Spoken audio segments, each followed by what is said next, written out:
what is your hatred for John Cena? Yo, when Hulk Hogan takes a rock bottom better than you, there's a problem. There's a problem. My man.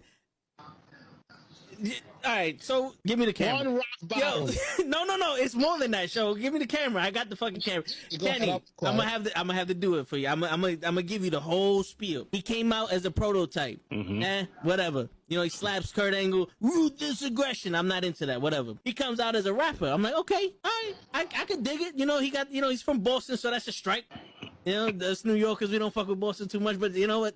I'll look over that. He's doing his thing. Something original. Some I could, you know, there's something different. It's entertaining. Comes around, and my man has a choice between The Big Show, Kane, or Shawn Michaels. And he gives the most pussiest promo I've ever heard in my life. I will never forgive this. And he's on some, well, you know, I don't want to fight The Big Show because, you know, he's a huge guy, and, you know, you got the Big Red Machine who wants to fight him, and Shawn Michaels is a legend. Fuck that, bro. You already beat all these motherfuckers already. Her return on SmackDown. Okay. So I definitely read some rumors about that. Because for whatever reason, and I don't know Cody's reason, you turn around and go back, and people are gonna be, you destroy thrones, and you go back? We have been doing this shit for ages, and he still doesn't know how to take it right. Trust me. That's it. Just, my man, he collapsed with the kick. That's what I'm saying. That's the way he didn't collapse during the sun. It was the kick. He's not even in his fucking chair when he gets in this fucking thing. He's not even in his fucking chair. Yeah, but he thinks, oh! There he goes. Both matches without the wrestlers were in the table. And on that note, everyone, it's your friendly neighborhood. I stay loose, I stay hype. I stay loose, I stay hype. I stay loose, I stay hype. I could do this all night, cause I do what I like. Yeah, I do what I like. Yeah, I do what I like. Sipping goose, sip is right. And I go with the flow. Yeah, I go with the flow. Yeah, I go with the flow. Cause I know I'm the show. In the zone, here I go. In the zone, here I go. In the zone, here I go. Yeah, they know I'm a pro.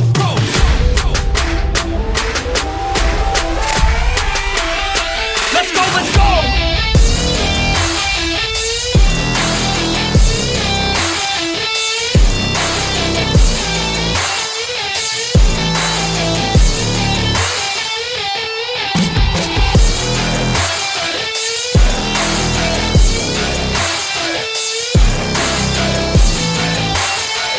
Yeah! Let's go! Here I go, I get lit, I get hyped for this shit! Right.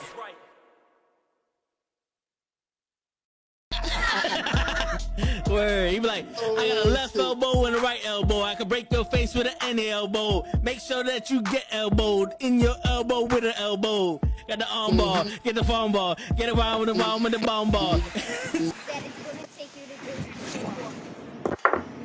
Yo, it is Thursday night, and you know what that means is Wrestling with Knuckleheads. We live and we in the fucking building. What's going on, everybody? We got Ray, we got Gigi here. Hey. What's going on? What's going on? What's up, Leroy? We see you. First person in the chat. Word. Yes, sir. Someone beat normal guy today. Right? Somebody was Shit. ready. Leroy's like, waiting. where the fuck is Darius Carter? You said you. Well, you gonna have to wait. That's right. He's a busy guy. You gotta wait He's for. a busy man. You lucky we got the blessings of the All-Father to come in. But it's hard. Listen, That's right. don't you wait your turn. You wait your turn. We You wait. even started late because it's gonna be indubitably today. Okay. He ready. He's like, oh, bueno, me voy. Hey, the fuck out of here. My guy said, me voy. Fuck out of here. Me voy. No. Shit. What's going on, Ray? What's going on, Gigi? No, I'm chilling, man. Just tired, hot. Another Thursday. Great day in the city, and then it turned into the most humid day it could possibly turn into. Cause sheesh. Like this morning, I was like, "Oh, how we start summer like a nice coldish day," and then it was like, "Nah, here you go. You wanted summer. Here you go." Here's humidity like a motherfucker. Oh man, the humidity was trash today. I was not feeling it. I was like, at first I walked in with a hoodie. Oh God, hoodie this. All right, cool. In the morning, time I left like at 5:30. I walked out with my hoodie. I said, oh no. I went right back to my store, took off my hoodie, put in my book bag, and they were all looking at me like, you coming back to work? I said, no, I'm just putting my hoodie in my book bag. It's disgusting out there. It's terrible. Y'all enjoy the rest of your shift now. Ciao. Sayonara. Sayonara. Ciao, bacalao. Remember what I say. Take care. Brush your hair. That's right. Don't call me. Thinking about brushing up and cleaned up over here. We got toe tags on, all buttoned up, tied, 2 chains or 1 chain. One chain. The other chain is like, I got no neck for that one. You know. Gotcha. All right. So you wanted to be able to breathe to this, right? Yeah. It was hard enough putting that shit on yesterday, doing that damn got the shit. sparkly little studs in and everything like that. Yo, you shaved your head too? I didn't. I couldn't shave. I didn't have enough time. But you know what? It's all right though. He was thinking about it though. He was like, "Shit." Yeah. No time like the present. Just put some shaving cream on that bitch, and you get the little bald headed razor. You go near. Yeah, I'll tell you one thing. Darius called I had to do another thing on my tooth, so some words are hard to say. But let me not say it in Japanese. In English this time, Darius Carter may be the old father, but I'll shave when Cosmic come on. All right, how about that one? There you know what I'm saying. I gotta leave something to the imagination for her. Nah, it's because she yelled at you. So don't you think you should keep it if you're trying to save something for? Listen, man. He's don't still analyze shaking. my words. He's still a little shaking because he got yelled at the show. So shit. That's what's happening. That was great. You deserve to get yelled at. I mean, shit. As long as it's by her, it's all right. Yo, she yelled at him so hard he forgot it was a Saturday show because he kept saying yesterday on Monday. Yeah. He's like, yo, at the show yesterday. I'm like, yo, son, it was Saturday. Yo, I think I actually heard Ray actually was like, wait a minute, bro. That's not the right day, man. It's wrong day, son. I tried, but I was like, I'm just gonna let him go with it. No, he was lost. He was gone. Because I was off Monday. The best part about this is that the whole time, while Toe was talking to Janaya Kai and to Gino, I see her. I say, what's up? Oh my God, hon, how are you? We gotta talk. We're gonna do this. She's talking to me about stuff about sponsorships and what she's planning on doing. I'm not gonna mention anything because I'm gonna let her talk about it, not me. And as we're talking, she had asked, I was like, no, she didn't ask. Let me correct. She doesn't ask about anybody. No, she asked except for Riley. She asked us for Riley. She won't ask for you, but. She was like, yeah, just because, and then I was going to see where Toe is. Wait, where's Toe? Oh, yeah, Toe's been over there talking to Janaya Kai for about a good solid 20 minutes. I have no idea. I want to save this poor girl. She's like, he didn't acknowledge that I was here. I was like, no, ma'am. Nope. He's been over there for 20 minutes. 22 minutes. I'm starting to go ahead and add interest to his minutes and times. I'm like adding interest to Kenny's chops. Yeah. Like shit. So she was like, "Oh, we're gonna fix that right now." I say, "Yeah, no doubt. I got you. We're fixing this right now." Yo, Gigi just sold out Toe yep, he's over here. Listen. She said we're gonna fix it, and she said we're. So therefore, I was part of helping her fix this.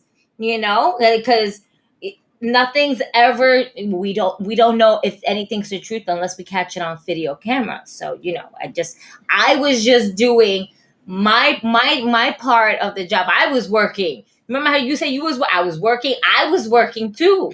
I was working on some extra footage for the Knucklehead Network for Cosmic. I was looking. For you. I was looking in that section for Cosmic because that's where my Toei tingle was happening over there, and Janai was like, "What are you doing? What you looking for?" I said, "I'm looking for Cosmic." She goes, "Oh, I'll help you look for her." And then Cosmic popped up, and I was like, "Oh, you said her name 3 times. Boom, she's there." And then Janai was like, "See, I helped you," and she left. Like you heard her No, famous no. last words. He She's was like, like, no. Because Janaya said in the video, yeah, I'm walking away from this. And it says, I'm walking away. You hear her clearly. And if not, don't worry. I'll remaster the video where we can see the captions of what's being said. All right. I don't know why, but I felt like that video, as soon as I made that face, needed weird ways to die. Oh, the dumb It ways was it. dumb ways to die. Bro, that moment that is just shit. like, damn. I was yo. caught off guard because I heard her voice. I did the wait a minute. Well, You hold know on, what? time out. You know Hey, what she was popped professional. in my brain? The most funniest thing that popped in my brain was your sound effect when you sound like a baby, like a child, and then you're like, "I'm sorry, I'm sorry." Yo, I was looking for you. I was looking for you the whole time. my son turned red. It was like, I done fucked up. Yo, Yeah. it's really like he got caught with the next chick. Like, So me and Lay are looking. We're like, yo, we probably should go over there and try to save Toe. And you Oh should shit, what's been, happening? Oh, we gotta go over there now.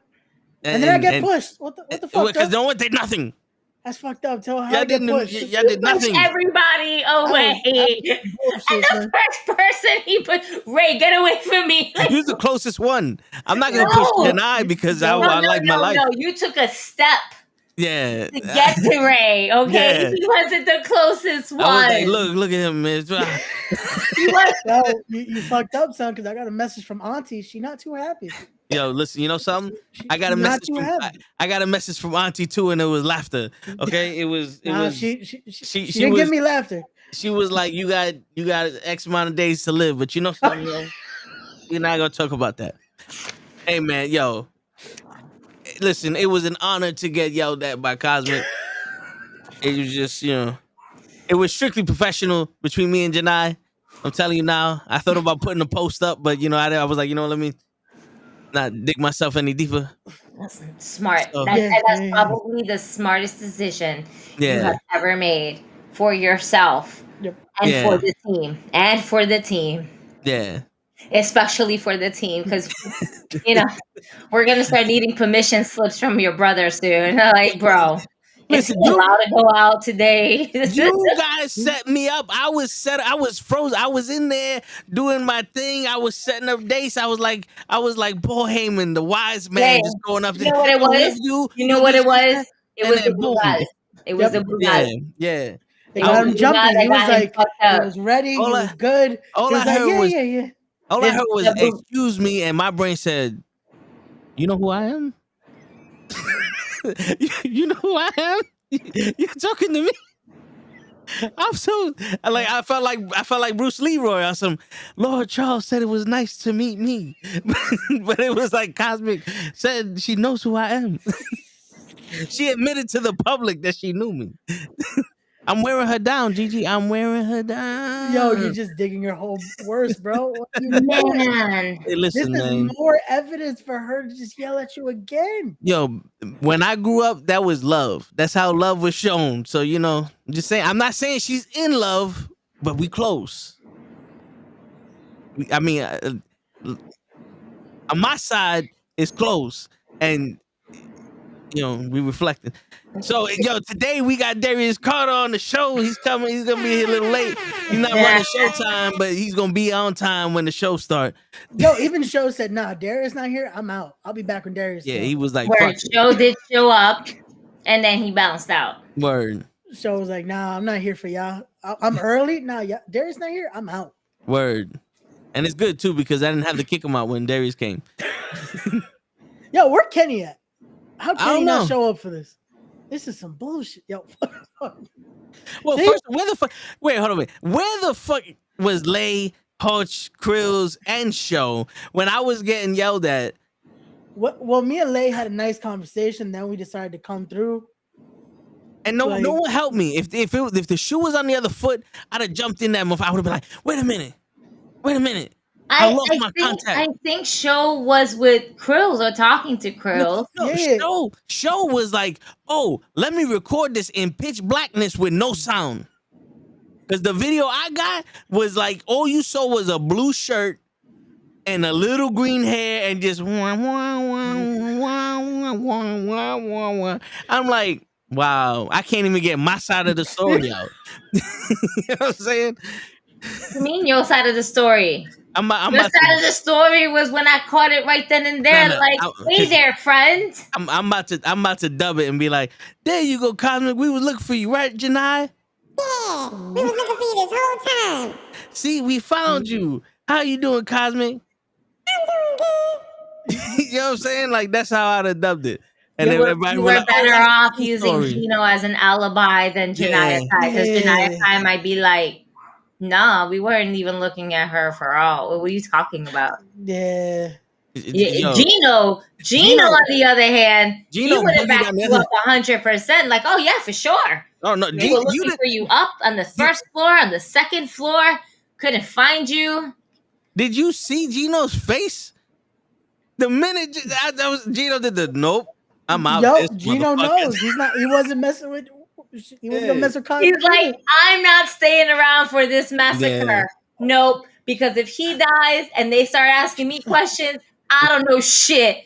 Word. Fuck out of here. Listen, man. Just know if I didn't make it, just right on my grave, he died a happy man. Oh man. Wait, until that means you wanted us to get involved, for us to die. It's like, nah. Yeah, I mean, we a crew. Nah, You know bro. what I'm saying? Sometimes someone gotta take it for the team. So, no, we will not die. You ain't gotta die. So for me being the only female out of the group, I feel like I'm safe for the most part. Yeah. I am. I'm normally safe. You know, there's not that many wrestlers that want to fuck with me and shit like that. But you know, no, I'm always safe. Yeah. So if you die, understand that Wrestling with Knuckleheads will carry on without you. I'll just ask Kenny for the logins and we'll just run shit. Don't worry, we got this for you, for the team, for the Knuckleheads, and then we'll make sure that your tombstone says "I'm sorry, Cosmic," and then that's it. That's gonna be the post. We'll log into your account every day and make sure it lives on. I'm still sorry, Cosmic. And you had to give me a green wig or something and bury me in the green wig. Yes, absolutely. With the little Sailor Moon, figurine. Word. Just so it's we know how you went. That was it. Yep, that's how you went down. Also, wait, I couldn't die either. I'm the newest to the group now. Yeah, I got an alibi. That don't mean shit. I have to stay here. I got to be here for a little bit. What? He's not the sacrificial lamb. He's not the sacrificial lamb. I officially called the cops on Jody Lee because she attacked Cosmic after the match, and this is the text I get. So you're the reason we had that intermission. This motherfucker. Listen, man. I fucking knew it. I knew it wasn't rain. I knew it. Didn't I say on Annie Up, get your hands off my woman, and then Jody Lee jumps her after the match? That was assault. That was battery. That was assault and battery. That was a AAA battery. That was all the batteries. And someone needed to let the cops know, and the cops was like, "Well, because this is an event, then they signed the contracts. We can't do nothing. But if it was after the event, then it was an issue." But you know what though? Sorry though, because eventually we'll get Jody Lee on here too, and y'all gonna forget this whole conversation, and ain't nobody gonna mention this. This is on the air.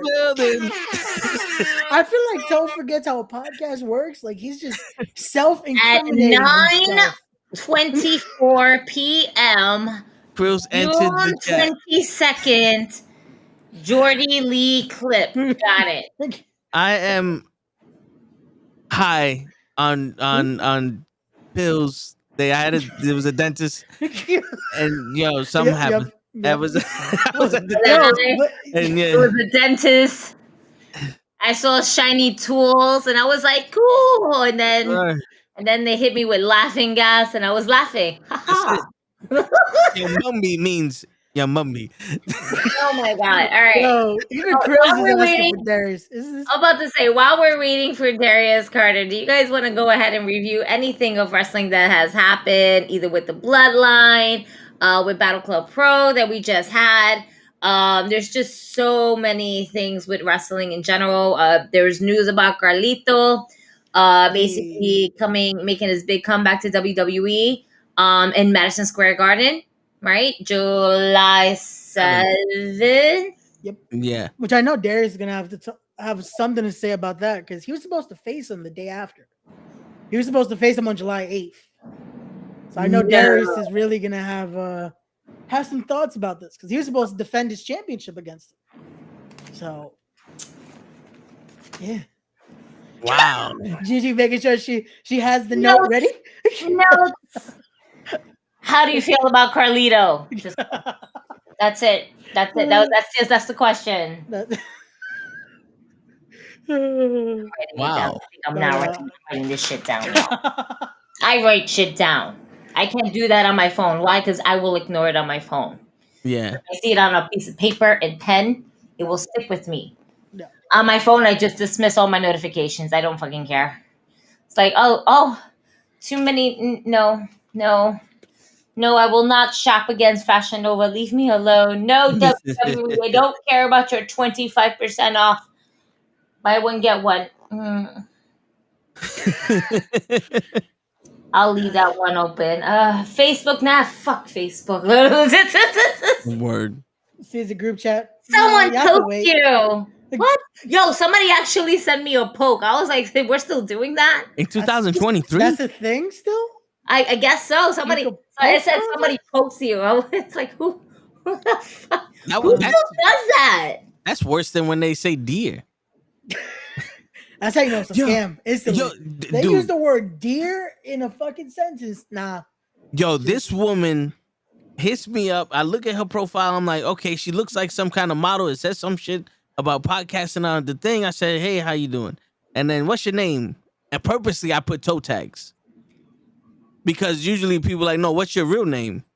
Or do you want, you know what I'm saying? And she goes, oh, that's cool. And then she said something else. She's like, hey, dear. And I did the delete.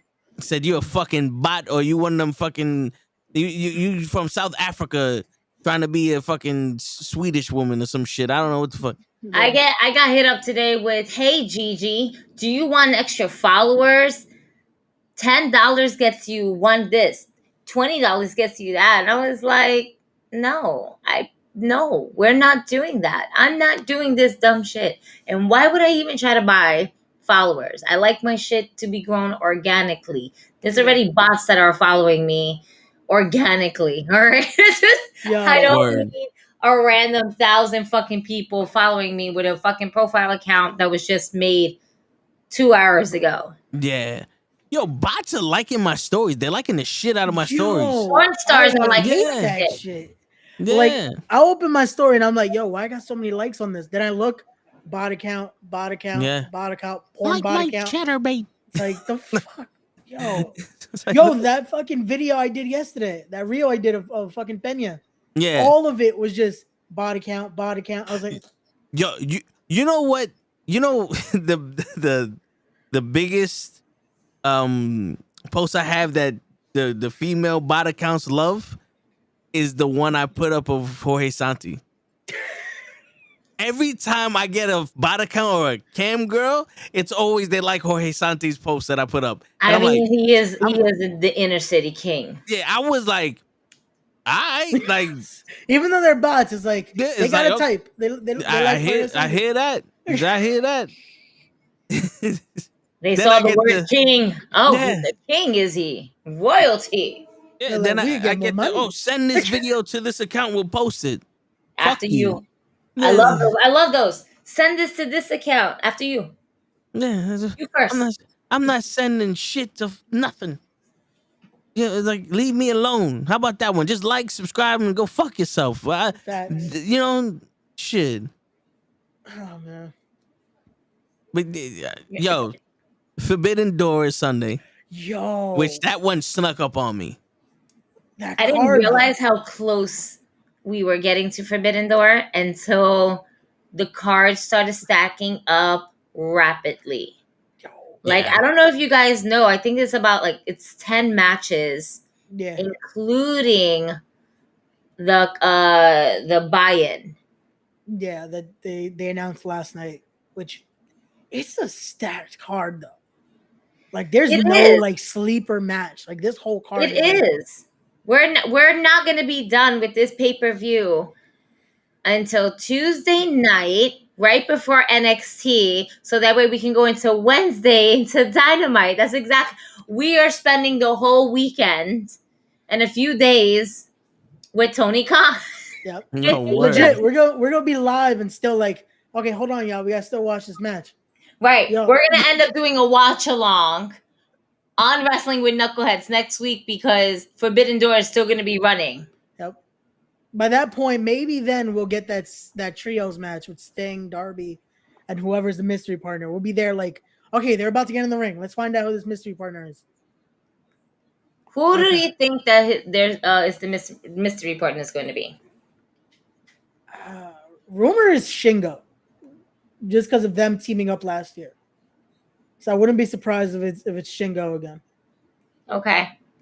A lot of people want Naito, but unfortunately, Naito is another one that AAA CMLL issue plays a factor. That's why we can't get Lucha Bros in there.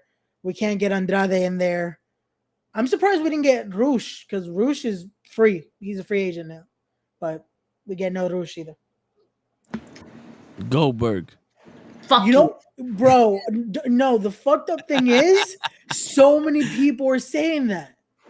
And so then if that happens on fucking Sunday, I'm turning it off. Bro. I might have to buy Forbidden Door though. I can't at this point. These streams that we're trying to like go and find and shit like that to save ourselves some extra money never seems to work anymore. They're really zapping the fuck out of them. Yeah. It's because they've gotten like a hang of it. Like even promotions now are looking for them. That's the thing. Yeah. Like I've seen it. Like at one Impact show, I remember seeing like them. Oh, look at this. They have it here. They get it taken down. Like promotions are looking for these streams to make sure. Nah, you got to pay full price for this one. Yo, PJ Savage in the building. Yo. What's going on, PJ Savage? My man, yo, what's going on, brother? My man just won the title, right? He just won the title. He won the Sanctuary Championship. Yeah. Yes, and there was no ropes in that ring, right? I It remember. like, I know he's about to fight Auntie too, though. So I don't know. I'm a little. Oh shit. PJ about to fight Auntie. He's in a feud right now with my best friend. I just saw him get attacked by my boy on Saturday. Sorry, man. PJ. I'm sorry. You were in the wrong place at the wrong time, my dude. I'm sorry. PJ, we're always here for you, baby. Hey, yo, PJ, I know how you feel because I got attacked also Saturday. Yo, probably at the same time, you're getting attacked and I'm just watching, and then he's getting attacked by my boy. So it's okay. I got hit by a chair. I got attacked by people. I took the ropes off so the little shit couldn't use it. Bueno! Facts. That's it. There you go. Man shit up in this motherfucker. Well, again, we don't need no ropes. Congratulations on winning. Word, yes. Congratulations on winning that title, my man. Good shit. We ever get that knucklehead street fight, the street match happening, we're gonna take the ropes off and we're gonna get a Kia accent just running up and down the ring. What is it with you and adding a car to this? It was like he was so close. I'm like, you know what? I could see this like a gang warfare type match. Yo, because it's a street match. Show made it. We got to be in the literal street where there's a car that could come and hit you. I don't know, man. Yo, don't do that. Don't put us in the middle between you and Auntie Lala. Oh man, don't do that. You're my peoples, but that's Auntie. Shit, we gonna get in trouble. Bye. I'm not agreeing with any of that statement. I was trying to escape. I know Auntie about to hit him with that lariat, and then my boy to choke him out with that sleep paralysis. Have you been watching Auntie fly lately? No. She can fly now. PJ, she can fly. No. And do backflips. Yo, she hit my head. Oh man. Oh man. I was threatened. No shit. Oh man, where's that Jameson? I'm stressed now. Oh man, we might need PJ Savage and Lala on the same stream. Let them get at it. Oh, flying. I'm gonna move out the way like so. You know what's sad though? Yo, why don't more people do that? I'm so sorry. I don't mean to laugh. I don't know. More people should do that. Just walk away.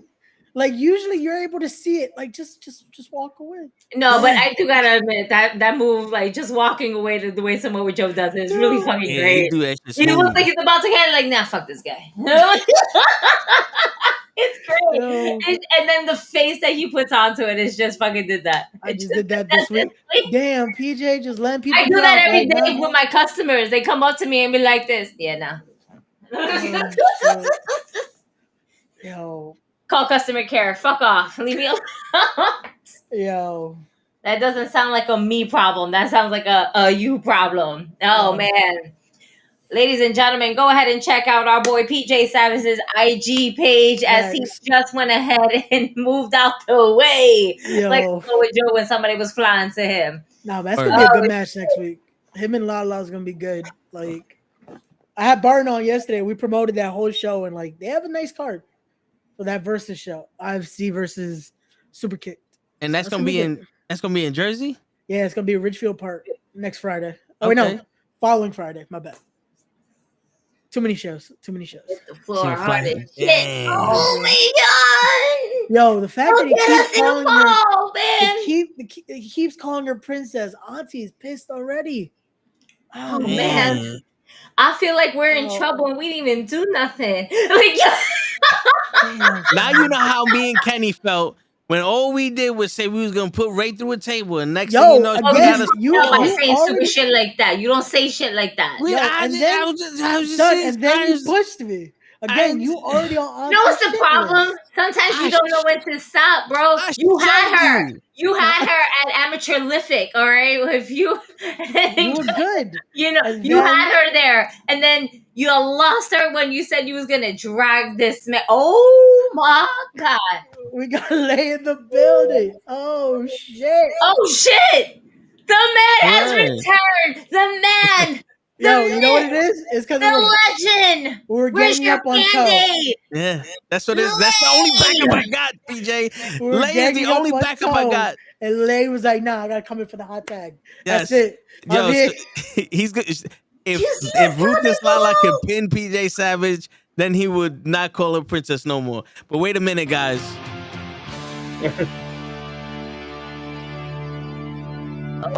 We got the All-Father, the Dancing Destroyer, the King of Sting, the Count of Monte Fisco, the Thane of Pain, the Prince of Punch, the Massive Disaster, the one, the only, the All-Father Wrestling's greatest prize, Darius Carter in the fucking building. What is going on? Yes! So let me put you in the middle over here. The greatest of all time, the best thing going today has entered your space and he's in your face. Let's make this money. Yes! Mr. PWI 149 is in the building, ladies and gentlemen. That's right. Get your wine glasses out because this is the classy and sassy one. Yes. Fact. Let's talk about it. So, real quick, Mr. Darius Carter. Do we call you Mr. Darius Carter or do we call you Mr. All-Father? You can call me whatever you'd like to call me that is within that respectful vein. So I will take that as you deliver it. All right, cool. So, Show, you got to call him Mr. All-Father, Mr. Darius Carter when you get on because he's late. And we don't accept that shit here. I'm all dressed up for you, man. I got my tie on. I got the ears. I got all the Rolex. I got everything I need to. I'm with you, baby. Let's there go. You go. That's how we do it. That's it. That's it. You know, shit. Get the shoulders going. Shit, I've been saving that intro for about 2 years now since I saw you at Jabba Slam, for the first time. That's it. You know what I'm saying? Shit. That's it. What was I? That was that Savannah Evans? Yes, it was. Yeah, sure. Yeah. I remember my boot remembers. I still have her face on the bottom of it. Oh, wow. Yeah. So she took that to Impact and Scott D'Amore. Damn. My heavens. So usually we start off with 6 rapid questions, right? Please.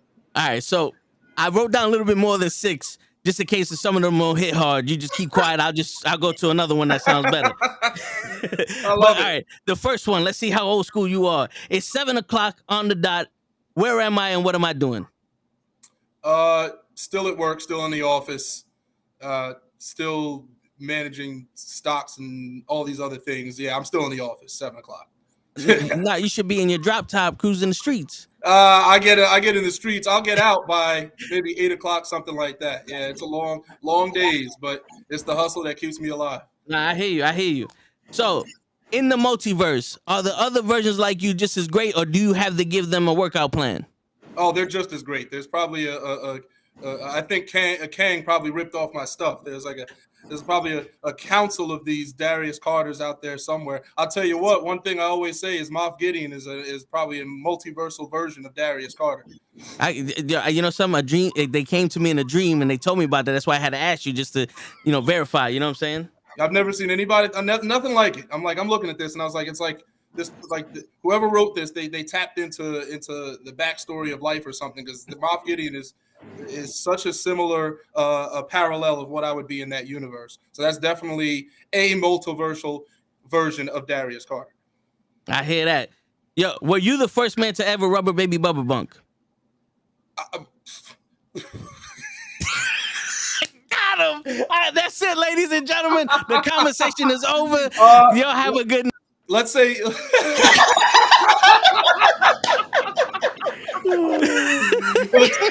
let's say yes. Let's say yes. All right, cool.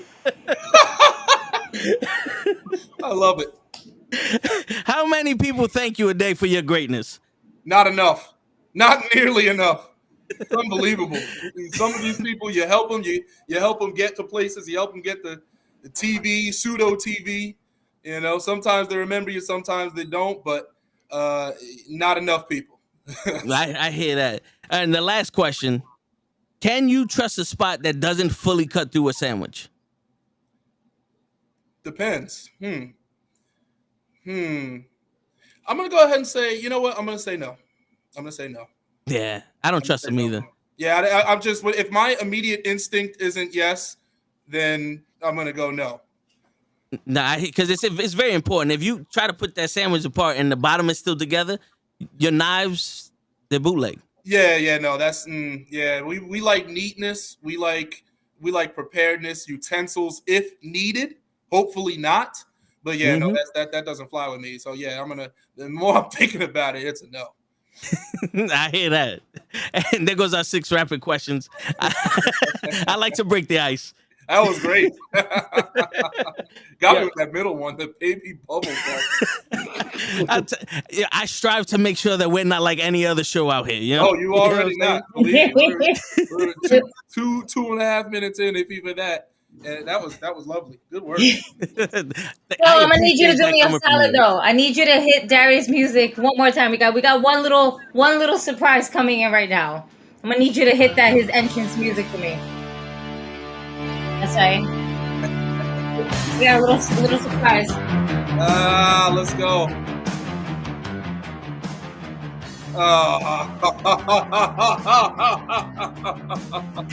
All right now. What'd you say? We're waiting on that. She's like, I'm gonna wear the robe, like he has his jacket and everything, and I'm gonna walk out like that. That was the runway. She walked the runway. Go ahead. Yeah. Oh my goodness. She gave you the little shoulder shit and everything. Okay.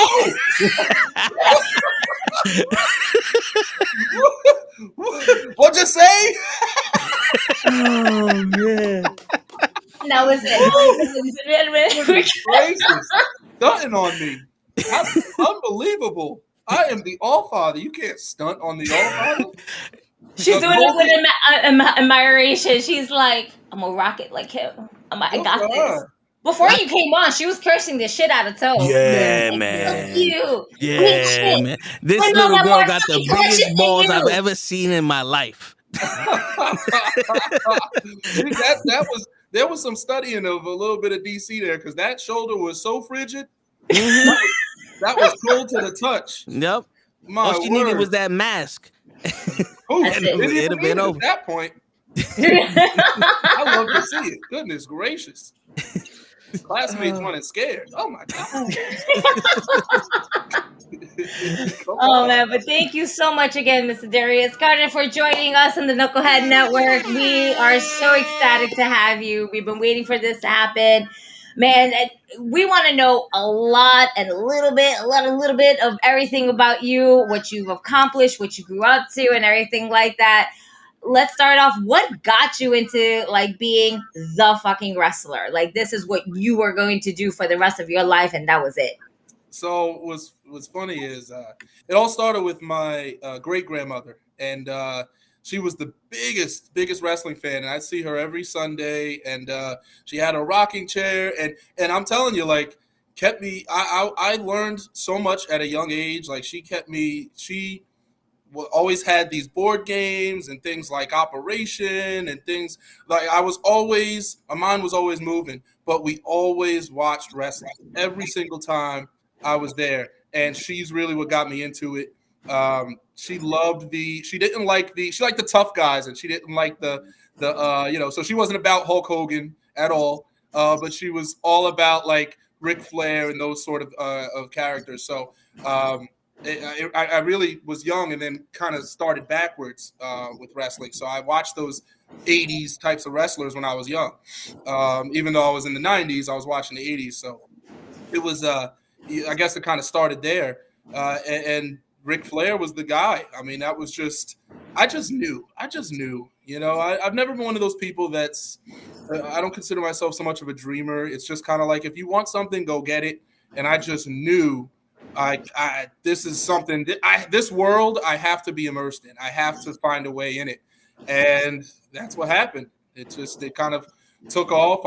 2008, when I went to college, 2 months after that, a friend of mine who I was wrestling with, we were doing like the backyard wrestling and stuff like that. Nothing crazy. It was pretty cool because it was all segmented and it was pretty cool, but nothing wild. But he was training at BWO, which was in Hasbrook Heights at the time. This is November of 2008. And he was just like, hey, like, I could see you really want to do something with this. He's like, why don't you come with me to come train? I said, absolutely.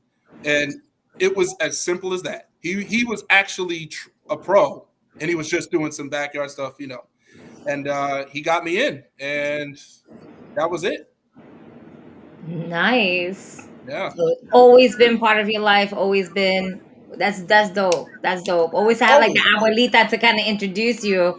And she's like, I love how it's like, nah, I don't like the good guys. Them bad boys though, they're the truth. They know the deal. I love that. Because when we talk, we're making sense. And I was wrestling. I was always wrestling too, like with the kids in the playground. See, that's the thing is like wrestling when I was coming up was so popular. Like everybody loved it, like guys, girls, and I can imagine they're just looking like, you know, these teachers like, what's going on? But like we used to do like Royal Rumbles during recess, like it was so everybody was in on wrestling. You know, nowadays, even though there's so much of it, it's not the same. But back when I was coming up in the 90s, every single person, we used to play a particular, we'd pick a wrestler and we would go out and again, I'd be Ric Flair or I'd be The Undertaker, and we would just we would do the Royal Rumble, use the Jungle Gym. It was, and it kept us connected. We always just look forward to recess. And I was really kind of always wrestling. And then once that door opened, I leapt in and thinking of 2008. So that's, you know, I'm coming on 15 years, you know, so it's wild. And I never stopped, you know, I never had an off period. Even if it was once, twice a month, I've always kept with it. I've never been injured, knock on wood. So it's amazing to think how long it's been, really. I try not to think of that. But, you know, people just acknowledge me as a veteran, and I'm just like, yeah, that's it. It's the best thing you could ever be is a veteran. And I don't mean like a vet, you know, to term it, but I mean like experience is the best thing that I've accrued. You put your matches together way easier. You know yourself inside and out. Like there is no doubt in any aspect of my game. And that comes from not just confidence, but experience over time. there's no teacher like experience. You know, a lot of people are trying to rush it. They're a year in and 2 years in, and it's like you just can't get it in 2 years. No matter how good you think you are, no matter how good I was when I was 2 years in, I was in Beyond Wrestling, you know, but it's not the same. You got to get that time. You have to put in the reps. And then once you start seeing it, you're like, okay, wow. Like, Yeah. you know? But that shows, though, again, your wisdom has now become something that you would have loved to know when you were still, to throw it back a little bit, that debonair millionaire. Yeah. You would have loved to have that knowledge then that you have now. Oh, man. Yeah, I mean, you know, it's always hindsight 2020, that sort of thing. And it's real. And it should be that way. If you can't look at your last year and say, wow, I could have done this better, then you're in the wrong business and you're living the wrong life. So much, man. So much learned. So much of an evolution of Darius Carter and how I got to where I am. You know, it started off as – it was always money, you know, because I always did well for myself. And my mother was very, very smart, is very, very smart. And I learned at a young age to save. I learned at a young money to build, at a young age to build money, I should say. So I was always, no matter what I did, you know, dollars here, dollar there, you know, I was always very smart with my stuff, and then it just materialized. And that was always the persona. There was always money involved. But when I first came in, it was more like young money, you know, hop about the bed, turn your swag on type thing. I used to come out to that, to Soulja Boy.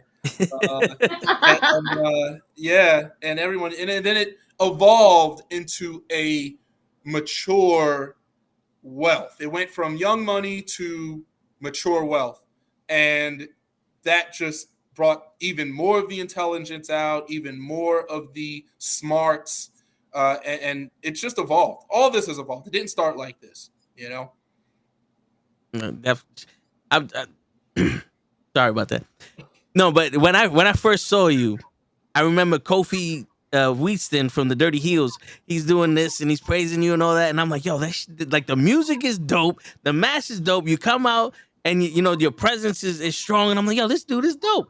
And then you throw a kick at the kids, and you instantly turn me. I was like, what are you doing, throwing kicks at kids? What is that? And I'm screaming at Kofi, this is your guy. This is your guy. And from then I was like, this has to be the greatest heel I've ever seen. Within an instant, I'm in love with you, and then I fucking hate you.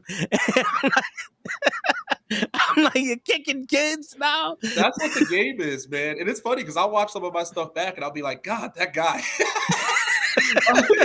I'll be like, how do you not, you know, I'm like, how do you not hate this guy? And it's me, you know? So I you know, as I always try to look at it as someone on the other side of the rail, you know, you can't just look in the mirror, look at yourself. You have to be like, how can people perceive me? And I get it. I do, you know, and that's what I want. I always want it to be something different, and something real, not for the sake of being different, but like Ric Flair was just different, and he was himself, but he was different. There was nobody like Ric Flair. There was nobody that walked it, talked it, and then the guy was vicious, you know, because a lot of guys, they come in, look good, and then they're cowards. They run away, and it's like they can't fight their own battle. Like Rick was the guy that would come out in a suit in the morning, and then at night he's shoving your hand in a door, in a car door, you know, like that to me was all encompassing. And that's always something I wanted to be. I wanted to be somebody that you look at from every angle and you're like, this man's complete. This is stacked. I mean, stacked. You know, that's always what I wanted to be. And I always wanted people to have that experience. I want everyone, kids, teens, adults. I always wanted to cater to those demographics because I've been a fan as a kid, as a teen. I never stopped being a fan. A lot of people, mid-2000s, I stopped watching. Then I came back in. I never stopped watching wrestling. That's the difference between me and a lot of people. A lot of people now, they don't even watch a lot of wrestling. You know, they're wrestlers, but they don't watch wrestling, which to me is mind-boggling. But I never stopped. 90s, late 90s, early 2000s, mid-2000s, through school, through everything. And that again, that helps build you too, because you know what you got to know. You got to watch. You have to watch. You know, you have to see what's going on around you, and if you really fit in that world. And to me, wrestling is it's the greatest thing on earth, man. There's nothing like it. There really is. It's crazy. It's wild. It's political. It's at times it's completely disgusting. But it's not the sport that's disgusting. I always can separate the sport from the people that try to manipulate it. And that's why I've never dwelled in misery or why am I not here? Why am I not there? It's like, I know why I'm not certain places. It's not because of me or my ability. You know, it's a lot of people lurking in the shadows, you know, and they want you to fail. And for a multitude of reasons. And that's okay because that's like, it's not motivation because I'm already motivated, but it's like, that's like, you know, I'll shine the light in the darkness and you'll scurry. You know what I mean? You're the one scurrying, not me. Yeah. You know what I mean? Not even a blip on your radar and shit. Can't. It can't because it's been like that. You know what I mean? It's been like that my entire career. So if I dwell on that 13, 14 years into the game, what have I learned? How have I grown if I'm still afraid of the people around the corner? You know what I mean? I walk around that corner with confidence, and it scares them. They hate it, but it's like kindness. They hate kindness. They hate authenticity. That scares people more than anything else. So that's the game, and I play it, and I do it every day, and that's part of my life. And I wouldn't change anything about it. They're not ready for it. No, they're not ready for it. Why am I not on TV? Because they're not ready for it. It's okay. You'll be ready one day. Yeah, you'll be ready one day. You'll be ready. Yeah. Because those people have an illusion of power. And once you take away that illusion of power, then they start getting scared. Like, wait a minute. What's wrong with this guy that he's not afraid of us because we're supposed to look like we're in control? And nah. Right. We're trying to pull puppet strings. I'm there to do whatever you need me to do. I'm a businessman first and foremost. You know what I mean? But like, I know who I am. Yes. And a lot of people are identity fluid. They will switch themselves up to fit in a box. And sorry, not sorry. That's not me. I am who I am. And the promotions that see it, they pick me up. And the next thing you know, I'm running game and I'm champion for 200, 300, 1,000 days. It's like, I don't write this. I don't politic this. I don't ask for any of this. This is because I show up to work and I make sure that I do my job. I make sure I do it to the best of my ability. And if I can do it better than everyone around me, that's what I'm going to do. And that's the way that I've always lived my life. And rewards do come to people that play the game the right way. And I've played the game the right way. I haven't had to step on anybody. I haven't had to manipulate anybody. I haven't had to make special requests or ask for favors or ride coattails like a lot of people, like certain people who are champions on TV today. So it's okay. I did what I needed to do to get to where I am. And next thing you know, Fightful. Next thing you know, X-Pac. Next thing you know, interviews. It took me a long time, and it's going to take me longer, but my record is clean, and my sanity and my soul is clean. And that's the stuff that makes a legend. That's the stuff that makes you a real top guy. Not somebody that had to cut somebody, steal from somebody, knock them off, hope you don't see them again. I'm not scared to be in a room with anybody. Some people, man, that are in good positions, they don't want to be in a room with certain people. That doesn't work for me. I'll be in a room with you. Nah, I hear you.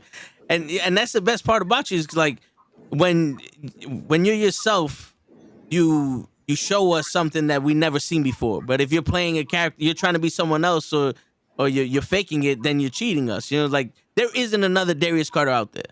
No matter how much you would say like Ric Flair did this and this and this, and you could probably model some of what you do off of what Ric Flair did. He's not Darius Carter.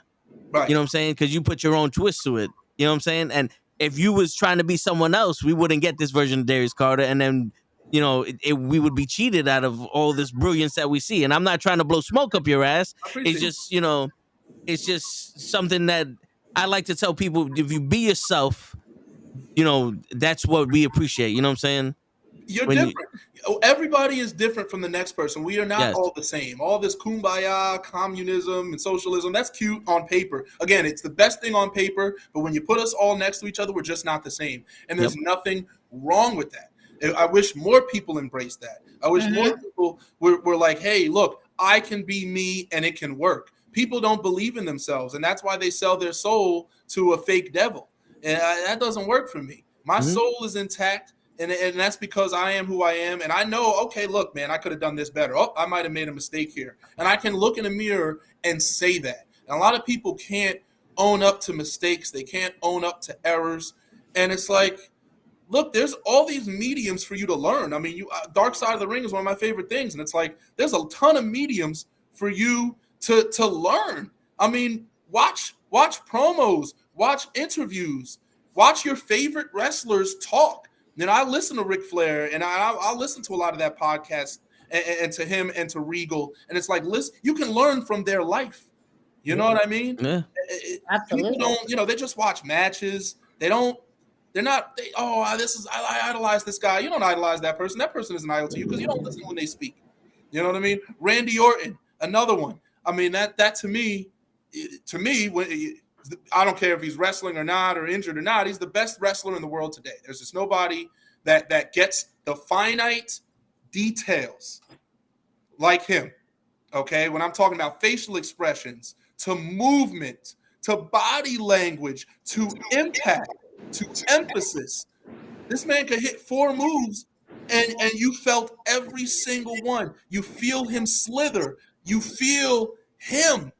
You know, just the other day I was watching when that whole Stephanie McMahon segment when he DDT'd her while Triple H was handcuffed. Yeah. Come on, man. That was so good. You as a fan, right? Let's talk about it. Randy Orton was Cherry on probably top. I'm a kisser now. the best heel at that time. That 2009 Randy Orton, bald Randy Orton, slim, like he looked exactly like a snake should look as a human being. That's what I'm talking about. And he committed himself to the look. He made sure he was bald to the glisten. I mean, this man, people legitimately hated this person. It was beyond just a wrestling hate. They were like, no, I hate him. Oh, Randy's this, Randy's that. He's making you feel that way. You're being emotionally manipulated. Like another favorite, Baron Corbin. Emotionally manipulating you. Oh, Baron Corbin's boring. He's this and that. Oh, he's not boring because you didn't turn the channel because you're talking about what he just said. So stop. Yeah. Stop it. Him and Mello are perfect right now because Corbin represents that veteran who's saying, look, my man, you can make jokes. You can laugh at me. But guess what? I got a $1.8 million home, WrestleMania events. You can't argue facts. You cannot argue facts. You can laugh at a guy, make fun of him, belittle him, but if you build a legitimate resume, you can't be discussed in a negative way. And that's what I've always built myself on is legitimacy.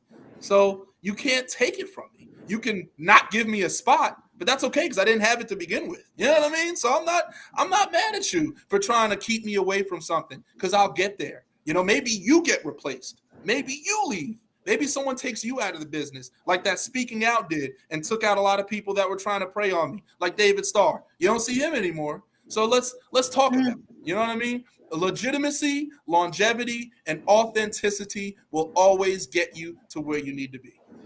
Facts. Word. 100%. Shit. And I'm like, you got me high. I'm like, who the fuck are these people right now holding you back? Where they at? Somebody send them a fucking message. Get them in here, you son of a bitch. Oh my God. Let's fucking go. Where the fuck are you at? Now I'm tight. Now I'm fucking tight. Shit. I do want to touch on a comment though that we had earlier today from PJ Savage. PJ Savage was in the chat earlier, and he definitely went ahead and mentioned Carter versus Savage will happen this year, and all the respect is given to the man. But just know I'm coming for all of you to see soon. Oh, Father. Woo! Yeah, I see him. I see him. He just won the Sanctuary title. I'm watching everything. I see PJ. PJ's a hungry talent.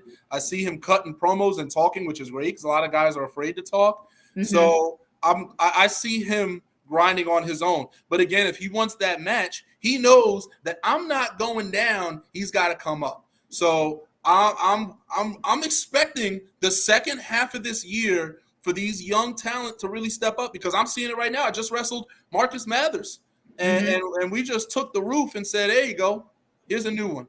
And I say that humbly because I'm excited, because I wrestled that kid in his 15th match back at H2O, and he was like 16 at the time, and to see his growth, that's what I want. I want to wrestle people again down the road. I want to see them mature, just as I matured.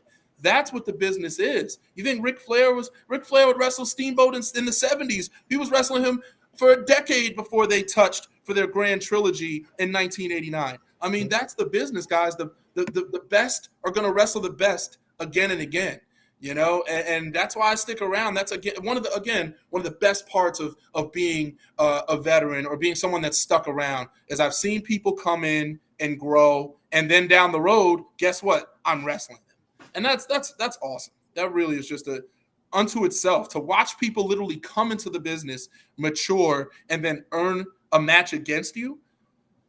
I mean, you're making history. You're literally writing history with your pen, and that's what it's all about. Yeah, I'm sorry, I can't get over the passion in which you speak with. You know what I'm saying? Because I'm mesmerized by you. The one thing that drove me to wrestling besides the stories is the passion. When I see people love like this business, it like Sasha Banks. I always make jokes that Ray's supposed to give her my number because apparently he knows it. You know what I'm saying? Because she wants this. You know what I'm saying? Like, come on. like let's be serious. She wants this. Gigi knows, but she keeps hating on me. But I see her and Bianca Belair crying in the middle of the ring at WrestleMania, the main event, and it makes me cry. It's like, yo, like you see it. Passion. You see the it's like I get drawn to passion no matter where it's at, and when I see it genuinely coming from you, like right now in my head, I'm like, yo, this is the fucking truth right here. Like that means a lot. I live for that. And I tweeted the other day, I said, inspired work is inspiring. And what that means is when I see you putting your everything into something, again, like Randy Orton, man, that's got every step, man, that's somebody who cares. That's somebody whose mind is always on the prize, man. You don't take a step forward without thinking, how would my persona step forward? How would my persona exit the ring? How would I enter the ring? It's not just how would I do a move. What would I do if someone bigger than me raised a fist to me? What would I do if someone smaller than me raised a fist to me?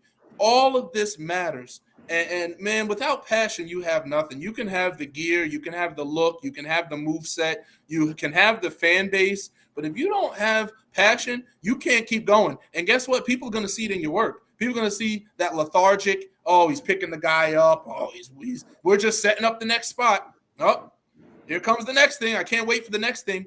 I want you to be focused on everything that I'm doing when I'm doing it. If I'm walking around an opponent, I want you to be focused on on my expressions. Oh, you're watching my hands. You're watching my feet. What's he about to do? So I'll put an arm behind my back and they'll be like, oh, he's in his bag right now. He's confident. You can. I want you to feel with me. I call it real-time performance, which means you're in there with me every second. You're not waiting for me. Oh, the guy's in the corner. Carter's going to run at him. No. Wow, what's he going to do? He's walking toward him. What? I mean, he's taking his time. He's looking him in the eyes. Or maybe I'm looking at somebody's knee. He's looking at the kneecap. I think he's going to go for that knee. You can watch me and be with me if you're paying attention. And that's what I love. That's what I grew up on. And to me, that makes the matches easier. That makes it easier for the fans to relate. I mean, what are we doing here? I think one of my favorite matches that you've had was at Battle Club when you were facing Jorge Santi, the Inner City King. That match was just beautiful from beginning to end. When you talk about you want somebody to watch you from pretty much like if I'm walking with them, you see what I'm doing, and to see the both of you guys just tango in the ring together, it was just such an amazing experience. You literally told a story without having to tell a story. Your story was unfolded in the ring, and that's what I love about pro wrestling is when a story unfolds in a wrestling match. Yeah. When it unfolds in the ring, and you don't need a whole huge dialogue, one story. It cool. You want to build up a story, you want to do this, fine. But when you actually tell a story within your wrestling moves, within talking shit to your opponent while you're in the ring, to the surprise almost 3 count, we're like, oh my god! Just from beginning to end, it takes you on a journey, and it's a journey that you're like, that was great. No, I'm done.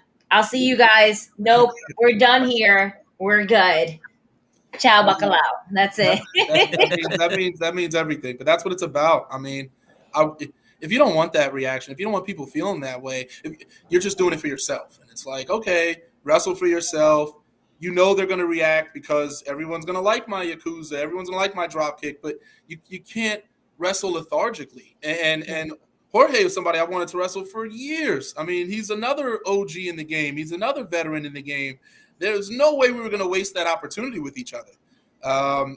We both have that sacred respect for the ring, for the traditions of wrestling, but we just present it in different ways. And I think that's another thing. It's not just, oh, he's a traditional wrestler. There's different forms of traditional wrestling. It's not just one. It's not just one way. It's not one style. Yes, there's not, just like there's not one way of a protagonist or one way of an antagonist. There's so many different ways to be on one side of the fence. And if there's one thing I could tell people, I wish that they understood that. You know, a lot of people, they get like, oh man, being a protagonist, I got to smile and kiss babies. It's like, no, you don't. Did Stone Cold kiss babies? Really? Did The Rock kiss babies? You know, and then it's like, if you're an antagonist, oh, I got to run away from the opponent. I was like, do you really? He never kissed a baby. He just punted one. There's a difference, folks. Yeah, there it is. You see it. Snitsky, man, sent that baby all. Come on. Word. Even Test went and punted head into an ECW crowd. Come on. I mean, what are we talking about? But it's like, you know, the wrestling, it's as fun as you want it to be. And that's also for the performer. And I wish more performers really tried to have more fun. I don't think that, and maybe coming from me, it sounds funny, but to me, it's like I enjoy every single bit of what I'm doing. I'm never dragging myself through a performance or through a show. And some wrestlers, man, you see them and they're just, I don't know why they're there. And they don't know why they're there either. But, you know, to each their own. You put your gear on, you're huffing and puffing, you go out, you have the match, you're not excited that you have the match. To me, you can put me in there with anybody, and I'm going to go ahead and make it work. You can put me in there with somebody that maybe isn't up to par. Maybe they don't have things together. Maybe they don't have a character. Maybe they don't have a good entrance. Maybe their mic skills are rough. Maybe they haven't found themselves out. But if I can wrestle them and help them discover themselves, I mean, I've done what the people I've idolized did. I've done what Ric Flair did. You know, Ric Flair, that's what made Rick. And I was just watching the interview today, and he was talking about how he'd wrestle Sting and he'd wrestle Luger, and guys were mad at him back then because he was sitting there, you know, bumping for these guys and making them look good. And they were mad at him. They'd be like, Rick, why are you doing that? And he's like, I'm on top. I got to make money. He's like, and how do I make money if I don't have adversaries? How do I continue? Okay, I'm revenue myself, sure. But if I'm going to be on top 10, 15, 20 years, how do I stay in that top echelon? How do I keep that bankroll coming? By creating new opponents. And it's like, people just don't understand that. That's why I'm so enamored with being an antagonist, because I love to create and mold protagonists. I love to help create the next guys. I don't want to be that guy. I don't, and I accept that. I don't want to be the Cena. I don't want to be the Rock or the Austin. I don't want to be the merchandise selling $1 million. I don't want to be that guy. But I'll tell you what, I'll live an incredibly substantial living by being the guy that gets you there. To be that maybe that number 2, as you will, the antagonist that's always in that spot. You can't move me, but I will help create the number ones. I can help create those guys, like $1 million man, or to wrestle. You know what I mean? Yeah. I'm all for that. I'm all for being the number 2 for all my days, because number 2s are still billionaires. Yeah. That's still needed too, because it takes 2 to tango there. You need, in order to fully have that, you need the good versus evil. Evil still needs to be there. You need that balance in order for it to get that reaction, to get that emotion out there, and make us care about what we're seeing in the squared circle. Right. And when there is no protagonist, okay, I'm number one until there's a number one for me to bring in. You know what I'm saying? Until someone can step up to that point. So yeah, I'm the perennial number two that will get moved to number one until we can build another number one. Here you go. Here's your spot. And I'm there to help you if you fall. I'm here to catch you if you slip, but I know that's what I want to be. I don't want to be an antagonist. I did it for a bit, and I was like, just to get out of the system, and people kept pushing me, and I did it in 2013 Beyond Wrestling. All right, I'll do it, but I know where my money is. I know where my bread is buttered, and I know how to make that living. Again, Baron Corbin has not been a protagonist his entire WWE run. Not a single time. And come on now, and look what he did. Look what he's done over the course of those years. Retiring Kurt Angle. He did it. I was there and I watched it happen. And I really like that match, even though people are salty about it. So It's like that man has made a living out of that. $1 Million Man Ted DiBiase made a career out of being an antagonist, because when it was time for him to kind of step back, he managed. He built the $1 Million Corporation. There's ways where you can stay on one side of the fence and prosper. And that's something I want to do. I don't think people have really done that in a long time. Since DiBiase, Corbin is doing it now, where it's like you're building a legacy off. You really are a perennial, you're a perennial antagonist. Whenever we need somebody to get that boost, put him with Corbin. When Roman Reigns was going through what he was going through, the end of 2019, put him with Corbin. Oh, now everybody loves Roman again. Of course you do, because you put him in there with a guy that you can hate at any time. And he's going to give you reasons to hate. He's not just attacking you from behind or doing the same old segments.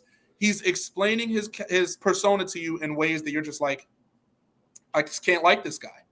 And I pride myself on that. I came up on antagonists like all my life. I'm always looking to movies and I'm looking to the villain. I that's just how I am. I've always been that way. It could be a Dragon Ball Z and it's Frieza. It could be Mortal Kombat, Shang Tsung. It can be Street Fighter, JP. There's so many. I'm just inspired by the other side.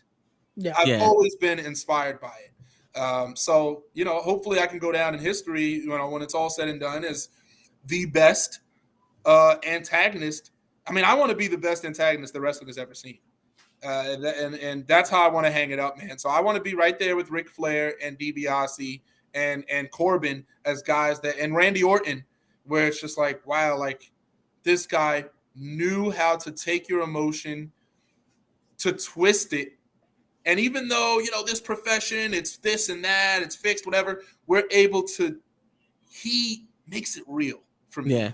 He makes it real for my kids. He makes it real for my friends. Like I can show this to my friends and they'll get it. That's what I've always wanted to be. That guy that if you just so happen to stumble across me when you're flipping through channels, you're like, wait. You know what I mean? Yeah. So that's it. Definitely. And you're on your way, because every match I've seen you in, it was against a different type of competitor. And you've always had that, okay, let's see if you raised your level up to me yet. And I see you control the match, and you do, like, your opponents do have those spots where it's like, okay, you're doing your thing, and then you're like, no, psych, you're not there yet. You're not there yet, kid. And then you take control back of the match. I noticed that. I noticed that a lot. You had the tournament for We Are Wrestling for the title and all that when you were wrestling like Wolf. I heard the storyline behind you guys that you used to be friends in the faction, and you was wrestling each other. Right. And it kind of looked like you was like, well, let's see what you got now. Right. You know what I'm saying? And then you're going and you're taking your time with him. And I could see you like, you're not letting him build his momentum, but you're also testing him, but you're also like, remember, this is my pace. You know what I'm saying? Yeah. Right. Yes. Listen, I don't have to say it. I love that. That to me, ear to ear smiling, man, because I want people to see what I'm doing, man. It's not a secret. I'm not trying to hold the secret, but I'm trying to pull wool over people's eyes here. Yeah. please watch me because this is what I'm setting out to do. The moves are the moves. Yes. You know, but the moments, the feelings are the things that you take away.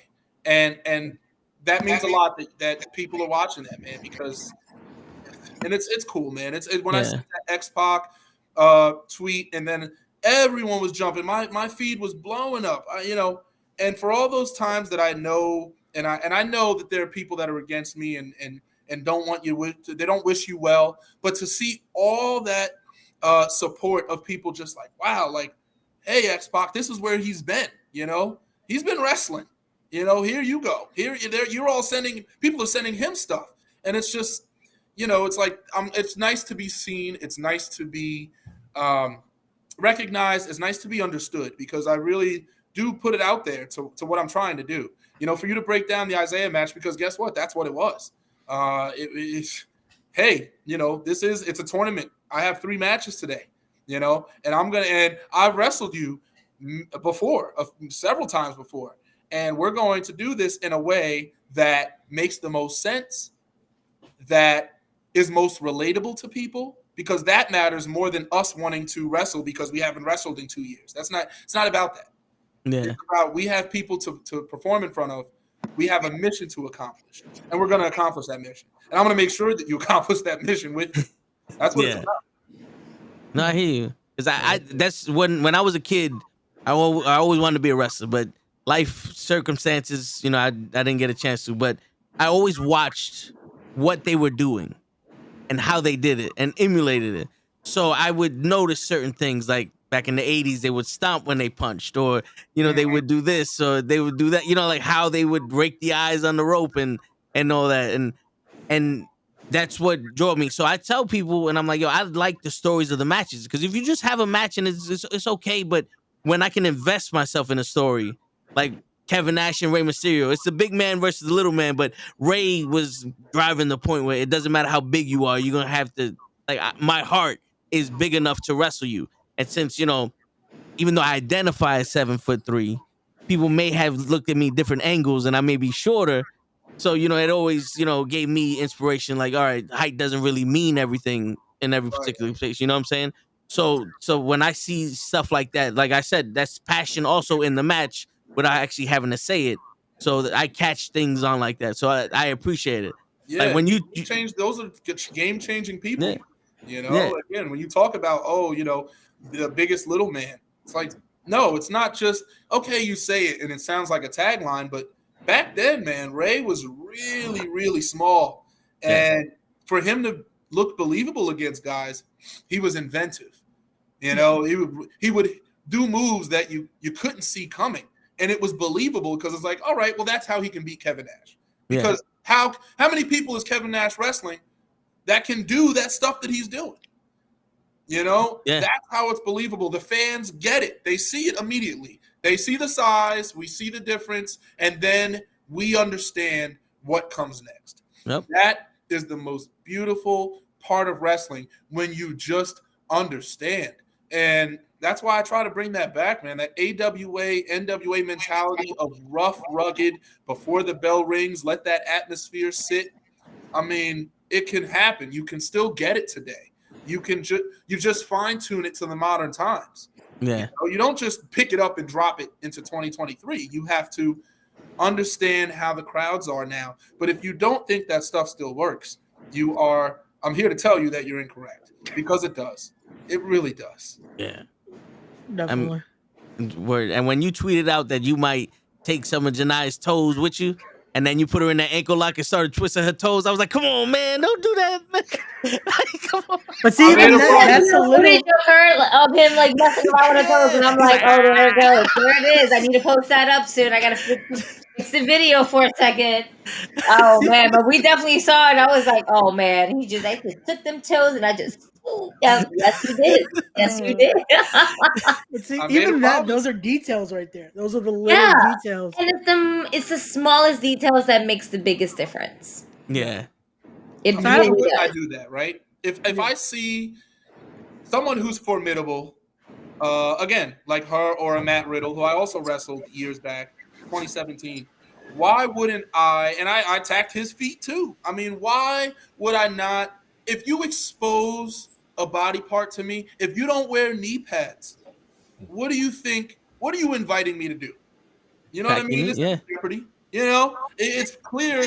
It's clear that you have a weakness, and maybe that's not something I immediately target because I don't want your mind to go to that. I don't want you to immediately shield your knee. I want you to think you're confident. I want you to think that all right, we're going into this match. You know, all right, I think I got this. And then maybe halfway through, boom, there's the kneecap. You know, now your mind is racing. You're like, whoa. He didn't do this in the start. Yeah, I know I didn't do it at the start. You know, every part, there's phases to a match. There's a natural progression, and you don't have to leap into your immediate strategy. There's different strategies, like a game of chess. And I look at that ring. I look at it as a map. I look at it as a tactical weapon. And sometimes, hey, when it's time, I got to run to that rope. I got to run to that corner, not because I'm afraid of you, but because I'm baiting you in. And guess what you're going to do? You're going to come for me because I've agitated you so much that you got to get your hands on Darius Carter. I got to grab him. I see him. Take the bait. It's like that. Just take the bait. So, and they take it every time. And they take it every time. Every time. And they're going to keep taking it. They're going to keep taking it because I frustrate people. I agitate them. And then they make a mistake because they're sloppy. And then I capitalize. And then I win. And whose fault is this? So I have to ask, because that shows with those details, just like that. What created that mindset for you? What made you find that importance in the little details like that? It goes back to what I said: experience over time. You don't just jump in and have this. And if you do, you're not going to have it at an adept level because you have to perform it. It's one thing when it's in your mind; it's another to go out and do it. Again, I think it's just the people I came up on. It was Ric Flair, and Ric Flair was very detailed. Look at Rick, and he would talk about, you know, how Vern Gagne helped keep those guys tough. If you watch Rick, those chops, the reason he was doing those chops was because it was authentic. It made noise, you know. Whereas a lot of guys were, again, jumping, throwing those punches, stomping, throwing the punches. Flair was defaulting to the chop because it was an attention grabber and it's authentic. You know, and when he did throw a punch, it was curled, it was tight. If you can watch some Flair punches, I mean, they were quick, they were rapid, and you did look like you were getting pieced up. Right in the jaw. They weren't the you know, leaping. You know, it was, you know, again, and you could talk about Jerry Lawler. We all know about Lawler's punches, but Flair, they're underestimated. This guy, I mean, he looked like he'd done a few rounds in a boxing ring. Yeah. And this is what I mean. It's the authenticity. You know, that's why I go to European uppercuts, because as time went on and I matured and learned, William Regal became an inspiration. And then with Regal, you watch the European style. And I fell in love with the European style because it always felt real. It always felt gritty. And it's a style you can put in there with anybody. You can put that style in with high flying. You can put it in with traditional American. You can put it in there with, the powerhouse. Mm-hmm. Your brawlers. Powerhouse. Right. And how many powerhouses are used to getting put in a submission hold? You know, you can tap a big man out sometimes easier than you can pin him. Yeah. Yeah, absolutely. You can make him tap out or pass out, one of the two. Yeah. Them joints don't get stronger. No, they definitely don't. But see how even with you saying that, breaking it down, it shows the influence, but it shows you still developed it into your own. Like you've talked about it many times, the world of sport, how that influenced you. Those styles, those kind of matches, the Carl Gotch's, that it was something where you could see its influence who you became, but it didn't just make you want to be a carbon copy either. Right. You made it into who Darius Carter is right now. I'm such a mix of so many things, man. Like, you know, you can't, some people could just point to one or two people. For me, it's just, I'm watching wrestling all the time. So it's like, you know what I mean? It's like I'll be in the office, and if I can find a quick moment, you know, or on the phone or something like that, you can't really do it on a computer because then I'm focused, right? But if I'm scrolling and I can watch a quick, you know, oh, here's a quick little something. All right, boom, boom, boom. It's like it's always in my mind no matter what. And I'm dealing with big money, and I can still move that around and be like, all right, but here's a moment for wrestling. Here's a moment for this or that. and it pays off clearly, and that means everything. Again, that people see that and resonate that. People that, I mean, off the top of my head, that I've drawn influence from, Ric Flair, William Regal, Nick Bockwinkel, Carl Gotch, as you had said, Kurt Hennig, even before he was Mr. Perfect. I mean, I loved Mr. Perfect, but before then, Dropkick showed it this weekend.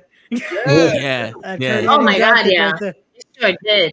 Randy Orton, Triple H, and as we get into the more current times, but and I you know what, I liked a lot of Scott Hall early on too. Just a lot of it's a smorgasbord of characters and wrestlers that have all kind of contributed to the person you see today. So there's just so much of it, man, and there's so much of that to watch. I mean, you could just get down into a Billy Robinson, another one. You can just get down into a deep dive of one wrestler and learn so much. So imagine when you're pulling from all these different guys at once. I mean, I can't. You can only hope to capture all that brilliance, you know. Yeah. So if I can capture some of that and relay it, I've succeeded. Have you ever been? Oh, go ahead. Like, I was thinking Regal simply because of the entrance. Like, you really have really captivating entrance from the beginning to end. This is the first time I've seen you the past weekend, so it was a moment. And I was like, from the moment you came out, what they did, kicking the cage with the kids, everything around. I was like, this is the guy to watch the whole time, in the ring, outside the ring, especially outside the ring, because it's never. A lot of people can't do it outside the ring. A lot of people could just do it between the ropes because they're very talented, but they're not talented outside of it. And it's a hard thing, I guess, for some people to do, to have both. You have it in spades, and once you came out, I was like, definitely had to watch this guy. And then my friend that was next to me was like, oh, this dude right here, from the music, to the mask, to the coat, to the style. By the way, the drop kick, which is one of my favorite moves of all time, and you have an amazing one. I felt I was captivated from beginning to end. From grabbing that girl's toe, I was like, that makes sense, because people never figure to grab somebody's limb or somebody like that. If you break somebody's finger, it fucking hurts. So it's going to be an issue. And everything you were doing, I was like, that's believable. That believably looks like it hurts. I feel it. I've been there. And I can see myself doing it too, if I need be. If I wanted to cause that kind of physical pain, if I wanted to get in somebody's head, I would do it myself. So amazing job on that, man. It was a pleasure and honor to see you work, man. Dad, listen, again, it means everything. Like I said, this is why you do this, you know, because I want to be in discussions. I want there to be circles of people that can look back at my work and have a discussion about it and be like, wow, God, and you guys, you know, we're talking and then, oh my God, time escapes us. That is what that's what a legacy is. That's what building a legacy is about. And it's not easy because, again, you have so many forces that are trying to squeeze and pull and tug. But like, if you stay with it and you commit to yourself and you stay to the craft, it does come in time. And by continuing to watch wrestling and this and that and always growing, like this match I had with BCW this past Sunday. I mean, I kept hearing it that, you know, it was one of the best matches I ever saw live. With me and Marcus Mathers. And you know how many people are running in Ridgefield Park? And you know how many of those fans, like Melissa, who's always at the shows, Melissa Metz.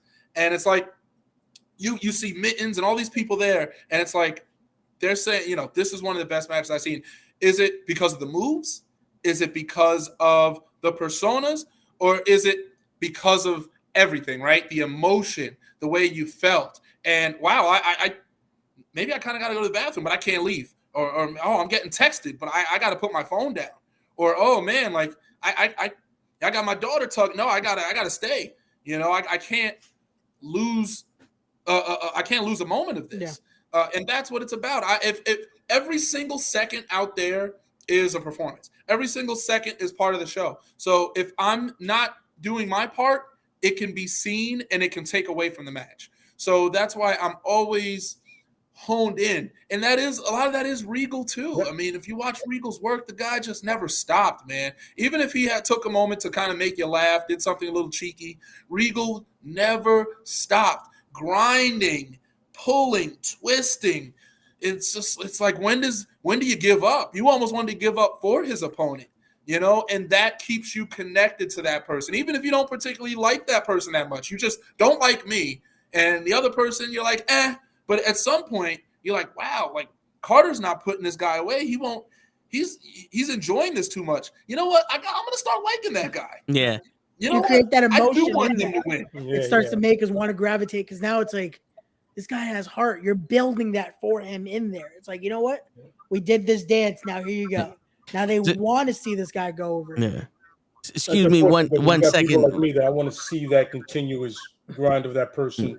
I want to see that person's limits, and you definitely put that through. Like I want to put that guy or that female, or whatever person, through the limit to see how far I can get them until they start showing that heart, that determination. But I'm going to put it through first. They're going to go through the grinder first. Yeah. Excuse me, guys, for 1 second. We got.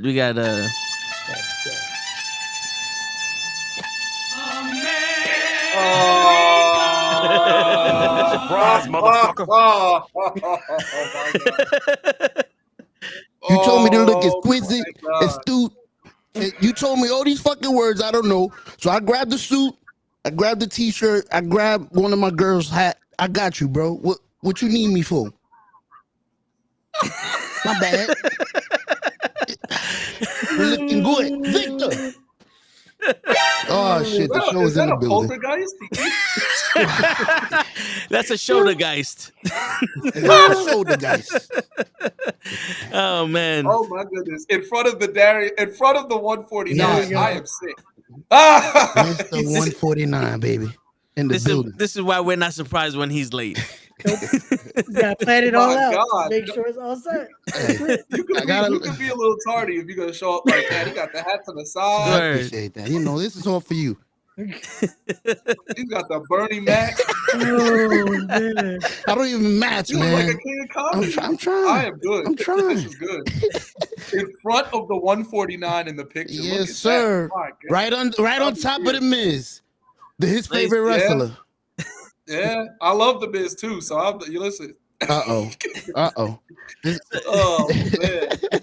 Mr. Lay, what happened? Show, by the way, we had a drink with him on Saturday, just in case you don't remember. Yeah. My apologies for my tardiness. No, I got bills to pay. It's just the work. I told them about you. They ain't care. They gave me more work. More boxes to deliver. I'm sick.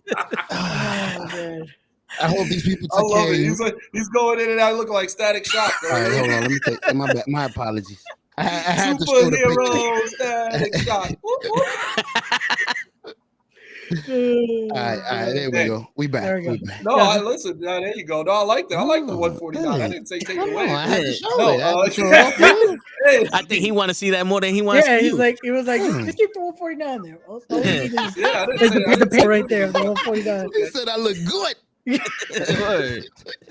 Hey, listen, I made you listen. That's why it's in the Twitter name. I got to make sure people don't forget. Word, seriously. That is awesome. 149. No TV, by the way. No TV opportunity. No, hey Darius, come to this spot or that spot. We'll put you on.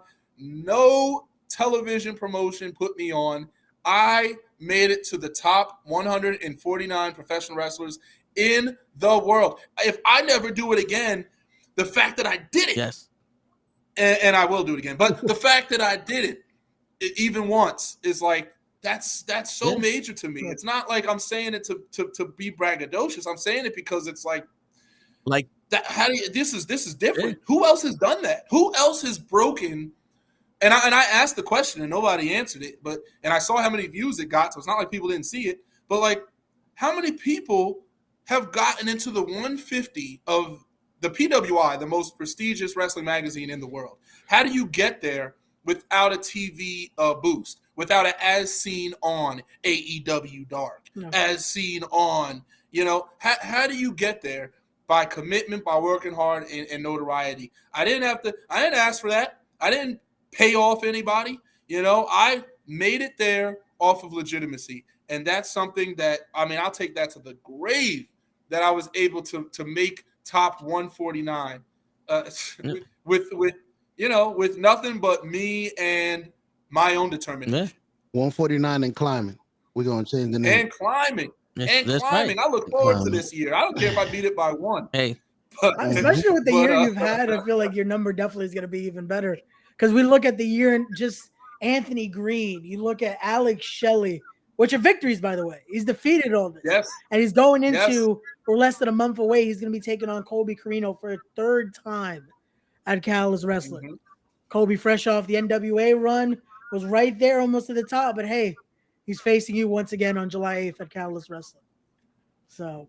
Yep, doing our own little Flair Steamboat trilogy, our own little Chi-Town Rumble, Clash of Champions, Wrestle War. So we're at Wrestle War now, and I can go ahead and beat him and send him back to his daddy. So it'll be great. Dude, like you said earlier today, you cannot argue facts. Right. By the way, his daddy, his father, Steve Carino, who was there when I won the 2022 ECWA Super 8. He was there backstage, and I spoke to him briefly, but, you know, again, I just wanted him to see it. You know, I don't want to, I want you to see the work, sir. And, you know, and again, that's someone I hold in high regard. So, you know, for him to be backstage and to see that, and it's like, here we go. It's a small world. And now here I am wrestling his son for the 3rd time. You know, I won the Catalyst Championship from him November 5th of 2021, went through the entire 2022 calendar year as champion.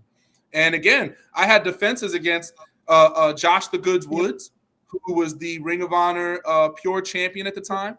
I defended against J.D. Drake, against Alex Shelley, against these are all successful defenses, against Anthony Green, as he said.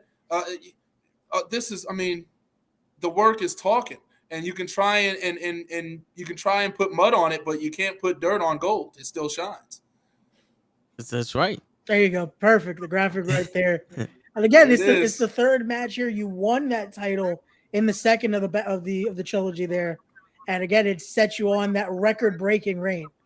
So it's one of those where it's going to be it's an important 3rd match here, especially now you're trying to get that momentum back at Catalyst, where I know this is something you want to talk about.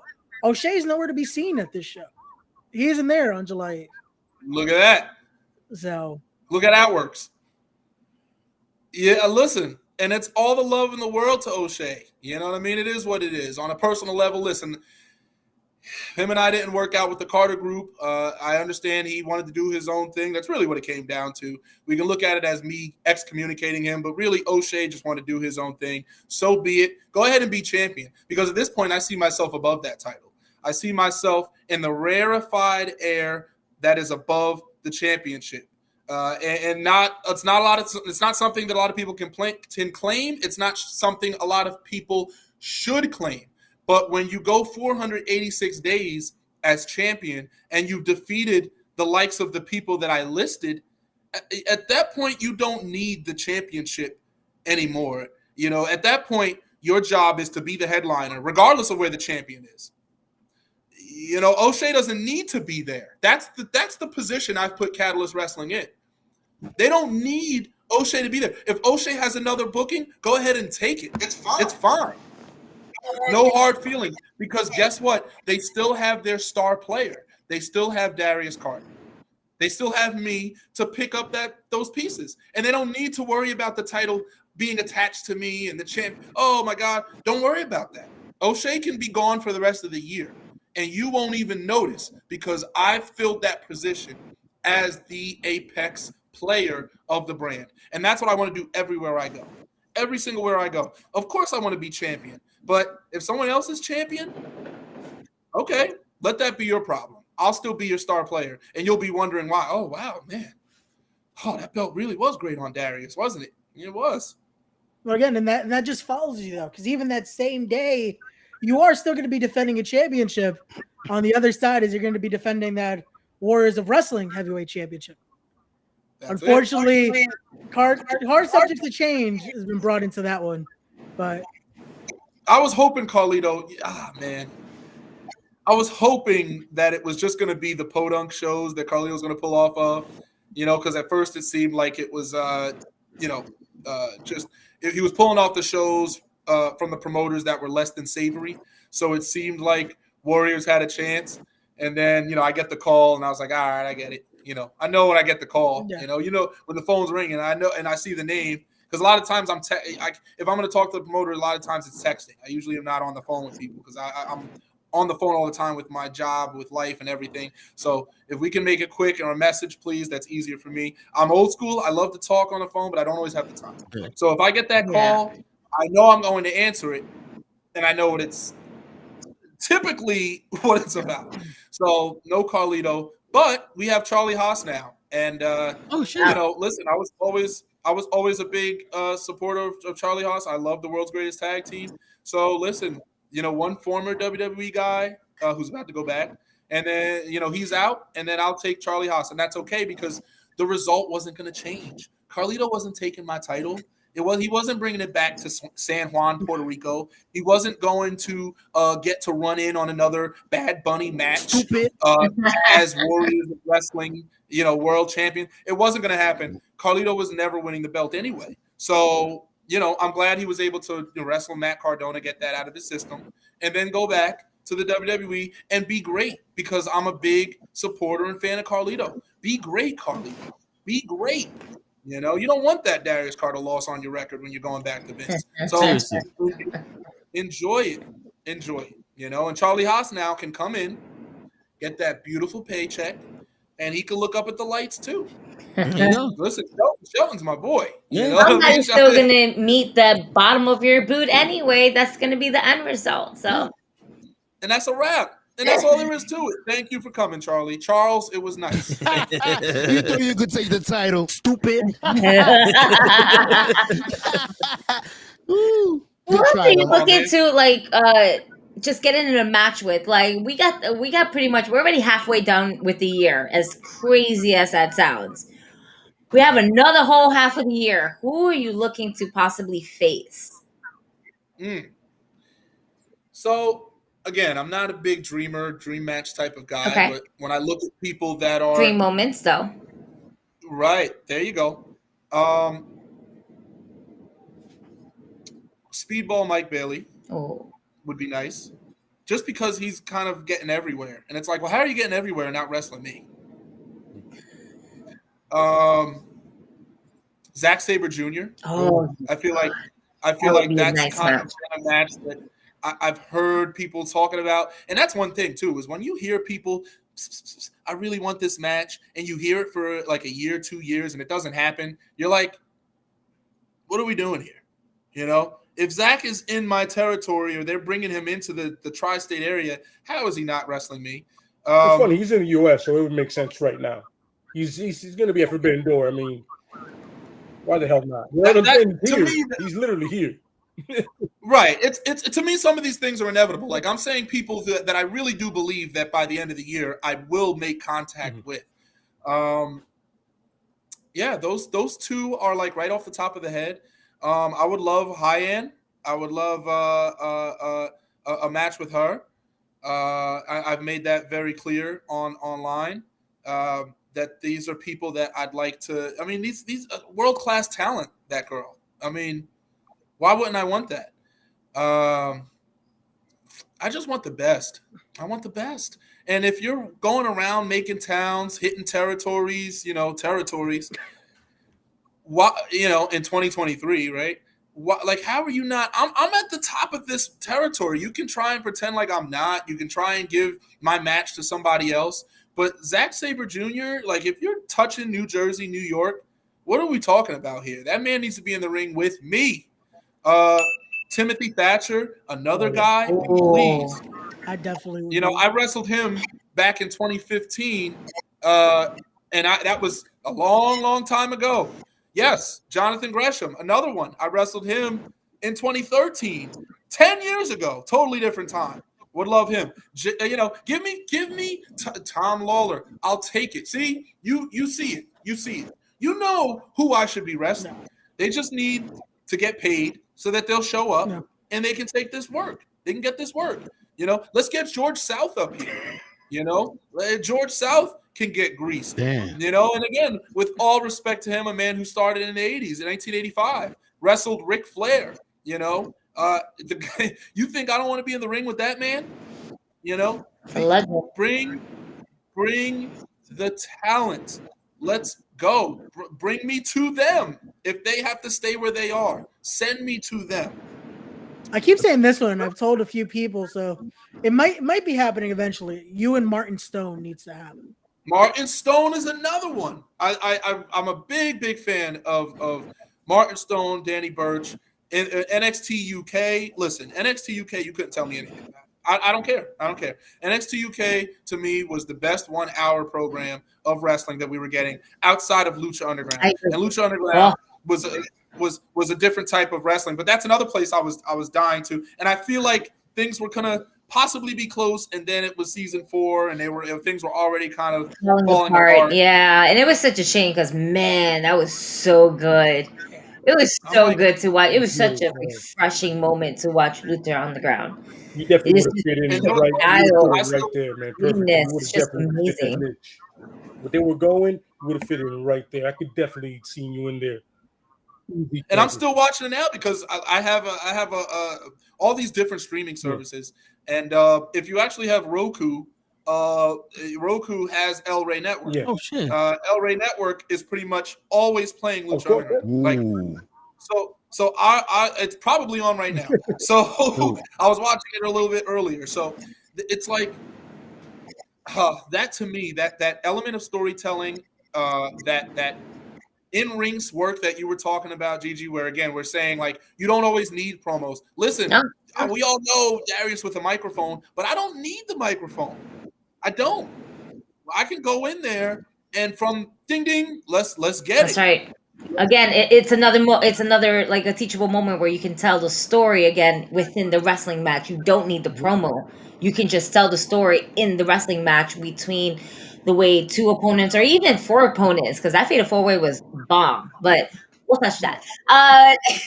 No, but the innovation, but that's what keeps us going. Aztec Warfare. Are you kidding me? Oh yeah. Nobody was doing that. Yeah, 1 hour long shows, hour long Iron Man match, Johnny Mundo and Prince Puma. You can't tell me anything. And then guess what happens in the WWE? Yep. Come on. No. Come on. Yeah. We suck again. Stop it. Everybody, but you know what? But here's the thing, right? And here's the point that I was going to make. With NXT UK, everybody that was on the roster was doing something. Yeah. Okay. Yeah. And same thing with Lucha Underground. That is the sign of a successful professional wrestling promotion. Those are the best. Everybody in Lucha Underground was doing something. Mm-hmm. Whether you were Ricky Mandel, who had the doll, or whether you were Famous B, whether you always had someone doing something. You could pick your favorite wrestler. Like my guy was King Cuerno. I just loved King Cuerno. Oh yeah. King Cuerno, King Cuerno was my guy, who of course now is Santos Escobar. But King Cuerno, are you kidding me? Hunting him, and he made it work. I believed him. He had people encased up like they were Han Solo, and I believed it. I was for it. This guy was a hunter, and he wrestled like a hunter. He moved like a hunter. Yep. Again, that attention to detail, just those little things that made it even more. It encompasses it's even bigger. If you love wrestling, Marty the Moth, another Oh one. my god, he creeped me out every time. I was like, I can't stand this guy, and he's doing his job. I can't stand. Get away from him, Melissa. Get away from him. let me look both ways before I say this. I was enamored with Mariposa. Wow. Couldn't even see her face. I was like, that woman. I was like, I gotta have her. She's twisted. She's dark. Something's not right. There's a little bit. There's like a sense of incest or something with her and Marty. But like I said, it wasn't said. Nothing was ever. But it was like something's going on here. Yeah. But like, you couldn't tell me anything. There was. If you watched Lucha Underground, there was somebody that you loved. Yeah. There was somebody that you cared about. You know what I mean? Listen, I mean, Io Shirai was there as part of the Black Lotus tribe. I mean, let's not kid ourselves here. A lot of these people that are in WWE now pass through Lucha Underground. Come on. And there was something for everybody. Yeah. King Puma, Ricochet, and WWE. What are we doing? Well, it was Penta Dark. It was Penta Dark. And it was Vampiro. Right. Penta Dark, yeah. Another guy, Vampiro, we all know from Mexico, and Vampiro, which is. Yeah. And look how they made all that work, man. Look how they did that match with Vampiro and Penta. Like, oh man, that was so good. Brutal. That was something that you had to watch.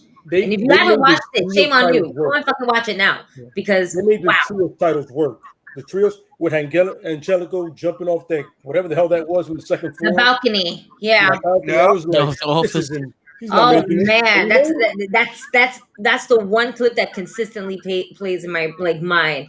Angelico just basically diving himself off from the balcony and lands on them. Doesn't miss. Beautiful. The length of that. Holy shit. Damn. If you can be a part of something like that, that's magic, right? If you can be a part of something like that, whether it's for a season, whether it's for a cup of coffee, you have attributed to their legacy and to your own. You know, I can watch those guys and still see Lucha Underground in them. You know, absolutely. I mean, I see Penta every time I see those guys. I still think Lucha Underground. I mean, I'm like, I just miss the arm breaking. Like, I miss the arm breaking. And again, it goes back to NXT UK and Martin Stone, and everybody was developing. Noam Dar. I mean, these are guys that are like, Noam Dar is like got to be like 5'4", 5'5", and he's just one of the meanest dudes on the planet. Like, that guy is lethal, and it's like, what are we doing here? You know what I mean? Like, these are the people that make you care. These are the people that I love to watch those types of wrestlers. And again, I can watch you try to, of course, you're watching as a professional, but you try to keep that fan in you. And it's like to watch how far he's come, Noam, from when he started NXT UK to the Metaphor, which the moment he said it, I got it. And I was like, this guy is sick, man. And like, you see, like, the evolution of people, but you see how they were put. Like, NXT UK, if you really watch the NXT product now, a lot of its success is attributed to the wrestlers from NXT UK. Yeah. They, like, if you like, and they don't get any respect for it. But like Pretty Deadly, who's now on SmackDown, like they were NXT UK, and then you pulled them to NXT, and then they totally helped bring a breath of fresh air to the tag division. And then you were like, all right, these guys, they killed it. We got to bring you to SmackDown. Like, if you watch, again, NXT right now, Tyler Bate, a lot of these guys that are in prominent positions in NXT were pulled directly from NXT UK. Aoife Valkyrie, who's Lyra Valkyria, tremendous worker who came up through that program. And then next thing you know, she's in the finals of the women's tournament. You know, all this, they're all getting pulled from there. Noam Dar, Oro Mensah, who was Oliver Carter, who was one half of the tag team champions, with Ashton Smith. I remember this stuff, and it all matters, and it pays off. And they're not pulling these guys from anywhere. Like, NXT UK did not fail in any way. It completely succeeded because it was meant to take people, to build them and groom them, so that if you're ready to move to the States, or if you're ready to make that trip, we can put you on prime time. And again, look at that NXT roster, and some of the most prominent members. Look at Gunther. Over half of them are Gunther from NXT UK. You mean minor league? Well, in Walter, but they call him Gunther on SmackDown. Yeah. Yeah. Come on. And Ilya Dragunov. Yeah. I mean, they're all, where do you think these guys? Come on, man. The Gallus, they're tag champions. All from NXT UK. You're muted, Gigi. Thank you. Yeah, I just noticed the red button. My bad. Alba Fire and Isla Dawn as well. Alba Fire.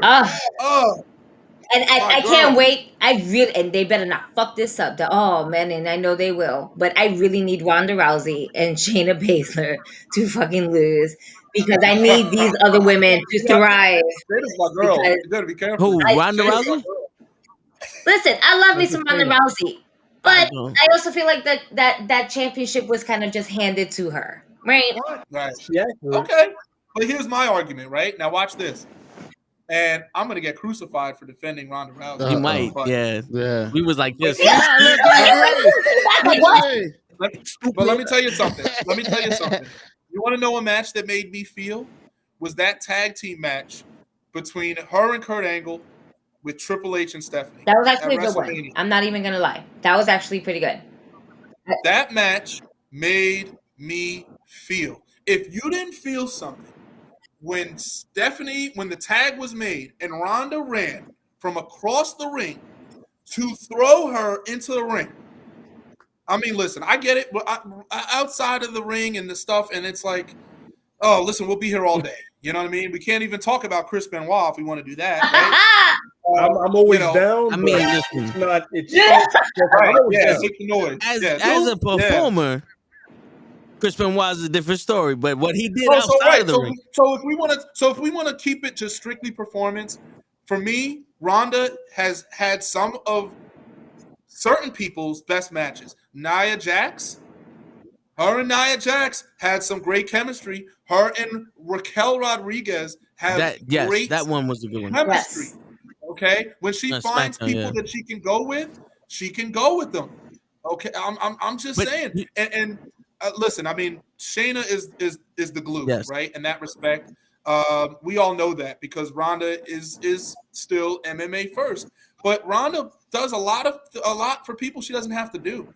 Ronda takes a lot of hits and a lot of bumps that she does not have to take. She takes some very aggressive looking bumps. She doesn't have to take it. So before, we all jump down the anti-Ronda route, and I get it. She doesn't have to be your favorite, but this woman is extremely legitimate, and she's coming here and taking DDT bumps on the apron from Shotzi. So it's like this girl, it's like Brock Lesnar. Brock Lesnar goes out there and is making people look great that he doesn't have to do it. If Brock didn't want to, when Brock wrestled Daniel Bryan at Survivor Series, if Brock went and just did what he did to Cena, we would have had to accept it. Kofi. 1, 2, 3. Okay, well, listen, I can't even. That was nobody else's call but Vince's call. Okay? What can I say? We all know that. We know why they did that to Kofi. Listen, we've been. It's ready. That one was Certain things I can't say much about. Certain things I won't say much about. Oh, we said it. Don't be rude. I can say it. That one is just. But I guess I just did. But all this talk, NXT, great roster. A lot of them now about to really come up to the main roster. Like you said, it sucks that they took away NXT UK because a lot of great stuff came from NXT UK. And it started to become a little bit better than this regular NXT because things started to change. But man, it now mixing into the pot of where we're at now. Now we're elevating the younger stars to become bigger stars.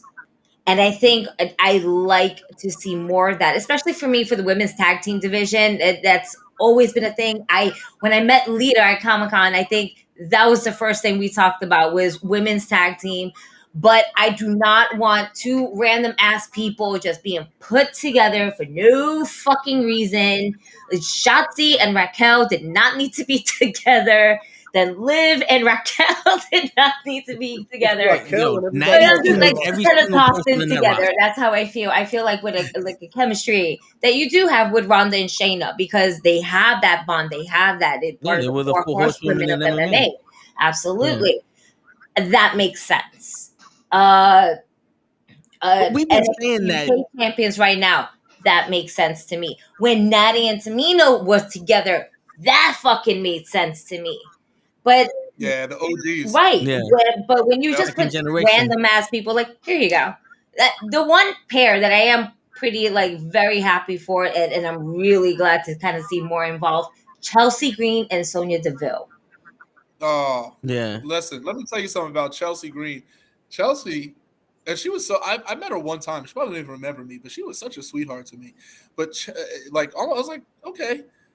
Chelsea, I wish she was in the Money in the Bank match, because that character, that persona in that match would just be so money. Yeah. But I get it with the even number of people, and it's like you don't need her in there, but it's like Chelsea would bring such a great dynamic. If you saw her in that billboard, you'd be like, I know what I'm getting, and I can't wait to see it. And that's again what wrestling is all about. I love this year's Money in the Bank because to me it feels really fresh. For both of them. Both of them feel except for fresh. one little detail they did with the men's Money in the Bank on Raw. One little thing they did kind of messed up the match for me, With Logan? Yeah. Okay. Okay. You see why they did it though, right? For money and shit. As long as you see why they did it, that's what matters. Yeah, but and the thing is, and the thing is too, is it does elevate the stakes, because it does throw a complete wrench in the plan, because everybody's going on the LA Knight train, and and listen, that's a great train to ride on.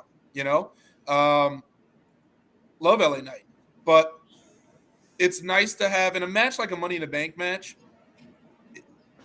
The whole point is to throw a wrench in. And not for nothing, Logan's been delivering, whether you like him or not. I mean, it's again, delivery is delivery. If you don't, him and Seth, and I liked them more than Seth in that match. So it all depends on where you're coming from. Okay, I love watching Lacey. It's fucking amazing. My guy's Nakamura. I got the dark horse. Yeah. Nobody. So to me, I got Ricochet. I was man. I'll go with Pete Dunne. I'll go with Pete Dunne, not Butch. Pete Dunne. Because my thing with LA Knight is that LA is in a position where he's to me he's like already set, which is I know it sounds weird, but like I think he's good, and I don't think he needs the briefcase. I think a guy like Shinsuke, I feel like time is kind of running out, and I just feel like they had all these opportunities, like the World Heavyweight Championship. I'm so confused as to how he didn't win that and how he's not in that position, because he came back with all that fanfare, and it just felt like it was his time. And and it's like Seth is awesome, but I literally would have, if I was doing it, which I don't like the armchair, but it's like I would have literally just done the same thing, just put Shinsuke in Seth's place. I wish because people say, oh, Shinsuke doesn't speak English. It's like, stop. He's been doing promos every week. Like they have him talking every week. Are you not watching the product? Yeah. I just feel like Shinsuke, it's like if it's not now, when are you going to do with this guy? Whereas LA Knight is there with or without the briefcase. He's set. Yeah. He's good. He's good. Shinsuke, how much more can we continue to invest in love and care and show how much we care for this man? And we get put down every time. Yeah, and they did a huge misfortune with WrestleMania with him and AJ when all they did was kick AJ in the nuts. It was like, come on, bro, like that. Come on. That reaction that Shinsuke got, one of the most authentic reaction of 34 that night, and then it's like. Again, I'm not trying to talk against the bookers. It is what it is, but it's like, how did you not see that? Yeah. How did you not see the Rumble? How did you not see the love? Sometimes you just got to go with the person that people are behind in this. Absolutely. And it's like Shinsuke was wrestling Orton and Cena, had great matches with them on SmackDown, and it's like, I was so confused. I called it the curious case of Shinsuke Nakamura, because I was like, I just don't understand it. Yeah. And it's like, and again, maybe I'm not in the locker room. I'm not the booker, so it is what it is. But every time, like Shinsuke came back, and everybody was back on board again. We were ready to go. Yep. And then it was like, oh, Seth Rollins, and it's like Seth is great, but Seth is a guy that put himself in a position where he didn't need the belt. Yeah, like, he already had the reaction. He was good. He had everything. He was good. He has everything. Yeah, he didn't need the goal.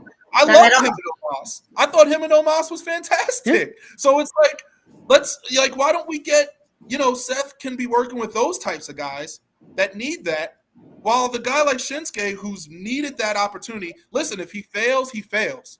But when do we give that man the chance? And I don't know what it is, but it's like I just want to see something different. And Shinsuke came back, feels different. He feels so motivated. His matches, like this match with Bronson Reed, where he qualified for the Money in the Bank. That I'm like, this him and Gunther for the Intercontinental title that they had. I'm like, this guy is still there. This Shinsuke is there. But when do we get the payoff for him? Like, how are we really going to showcase this? You've done such an amazing job while he was in NXT. Wow. Absolute outstanding. Why can't we copy and paste that? Why is there something happened along the way that it doesn't make sense? He can do this. He can carry this on. He can be your heel. He can be your baby face, whatever you want to go ahead and call it. But the reality is that he can deliver. I'm looking at it and not for nothing. He's one of the first people that had a whole crowd singing a song way before Seth Rollins. I'm just going to throw that out. Yeah. All right. That's what I mean. Like, why can't we have both? Why can't we have Shinsuke as a top face and also have Seth Rollins, right? Like, why does it have to be one or the other? Why is it feels like we are getting Seth at the expense of. Yes. And that's where it's like, I look at it from a business sense. It's not just about me liking Shinsuke. It's about business-wise. It just, to me, I would think that you would want to have two premier protagonists instead of one. Especially when you have a 3-hour show. Right. You can have one at one segment, one the other segment. Start the show with one, end the show with the other. Keep the interest going. They can't do that. There's too many commercials. Well, you know what it is. You know what it is though. We're forgetting that right now we're in the realm of reality, and the WWE doesn't really think in the realm of reality. They're like, throw Dominic out there because they're gonna boo him. Stupid. It's like, all right, and then I love it. Dom. Let's have Ronda Rousey jump Raquel Rodriguez after she just defended the tag team titles, talking about what do you do with the tag team titles? Defend them. Yeah, she just did that. This don't make no sense. Why are you talking? Please, stupid. Listen, please do something. That kick though, that shit was pretty funny. Like, if you watch it in slow mo, that shit was pretty funny. I'm sorry. I was like, I call that a straight up. That was good. I still laughed. But she was like, we all saw it. It was a bad angle from the camera, man. We're also like, you literally, you got the whiff. I'm looking like, what's that? Was that it? Were you aiming? I've never seen Raquel fold like that in my life. I thought it was great. Like I said, Ronda has her place for me. I think Ronda's hilarious. Sometimes it's unintentionally hilarious, but I think it's hilarious, and I think Shayna. I love to see Shayna in this position of being the glue because Shayna is deserving of so much, and she kind of went through a period where it just felt like she was just kind of with Nia Jax. It didn't seem to be about her. When she was with Nia Jax, it was not about Shayna, and it's like somehow she's with Ronda, and it feels more like it's about Shayna than it felt like when she was with Nia. I don't know what it is, but like. That Shayna Baszler from NXT is still there. Yes. Yeah. And absolutely. And those matches were genius. Some of those matches that she was having with Bianca, with Io, with Kairi Sane. Yeah, no. I mean, let me ask you a question. Please. If Ronda Rousey wasn't a former UFC champion and just a wrestler that just came up and went into the main roster, would you still feel the same way about the way she works? I don't know if that's a fair question though, because would Ronda be Ronda if she? That would be a different journey. No. What I'm saying is like, because I know you give her credit for taking the bumps for these people that she doesn't have to, because she's in like a Brock Lesnar thing. Like if she was, I understand. Because that's the way I see it. Like, I understand Ronda Rousey did amazing things for the women's division in the first year she was there. She got him a Nikki Bella. Nikki Bella's best man. Yeah, she got him the main event of WrestleMania. She got them their own pay-per-view. She made them seem more legitimate than just divas, because she's MMA and all that stuff. She opened up a lot of doors for the women. But I'm saying after she left, that door could have stayed open and the women took over. Bianca Belair, Sasha Banks, Bayley, Alexa Bliss. All these women stepped their game up. Like now we got the limelight on us. Even Becky Lynch, we got the limelight on us. Let's do it. She comes back and it's like, all right, you didn't move up with the rest of the women now. And it's like, is that particularly true, or do you think it's more of a situation of like, because listen, if Ronda was a political or something type of person, then she could be champion right now. So the fact of the matter that Ronda is not in the title picture, the main title picture at all, and hasn't been, to me, is great business. I mean, you got to look at it from multiple angles. Ronda could come if Ronda wanted to, and just come in and wrestle Asuka and beat Asuka. Guess what? We'd have to take it, and that's not what she's doing. Ronda is in a tag team. Shayna is getting to shine. And again, I'm not saying Ronda is perfect. I'm just saying that there's a lot of things that someone with her background could be doing that she is not doing. And we got to respect that. Because if it was going to be Ronda ending Bianca's reign, it could have been Ronda. Very easily could have been Ronda. And it's not. Ronda is instead going ahead and taking DDTs from Shotzi and taking power slams from Raquel Rodriguez. So you have to take the good with the bad, right? I'll answer your question. Would I think the same way about Ronda? Probably not. In certain regards. I still what I like Ronda for isn't so much her MMA background. I like Ronda because she looks different. She feels different in the ring. She's doing arm bars. She's doing this again, the style that I like, right? So even if she wasn't an MMA wrestler, I still feel like she would have some of that background anyway. She would have just not had that experience. I don't think she would have changed much as a wrestler. I just think she wouldn't have had that legitimacy. But I like that style. I love the Shayna Baszler style. I love someone who, you're trying to put your foot on my face. Here's an ankle lock. Instead of, let me shove it off, get up and give you a suplex. Like, no, take the ankle. It's right there.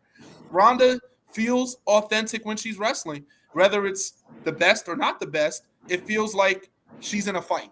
And that's what I like to see out of my wrestlers. I like to see authenticity. That's what I liked about Shayna Baszler is it feels like she's in a fight when she wrestles.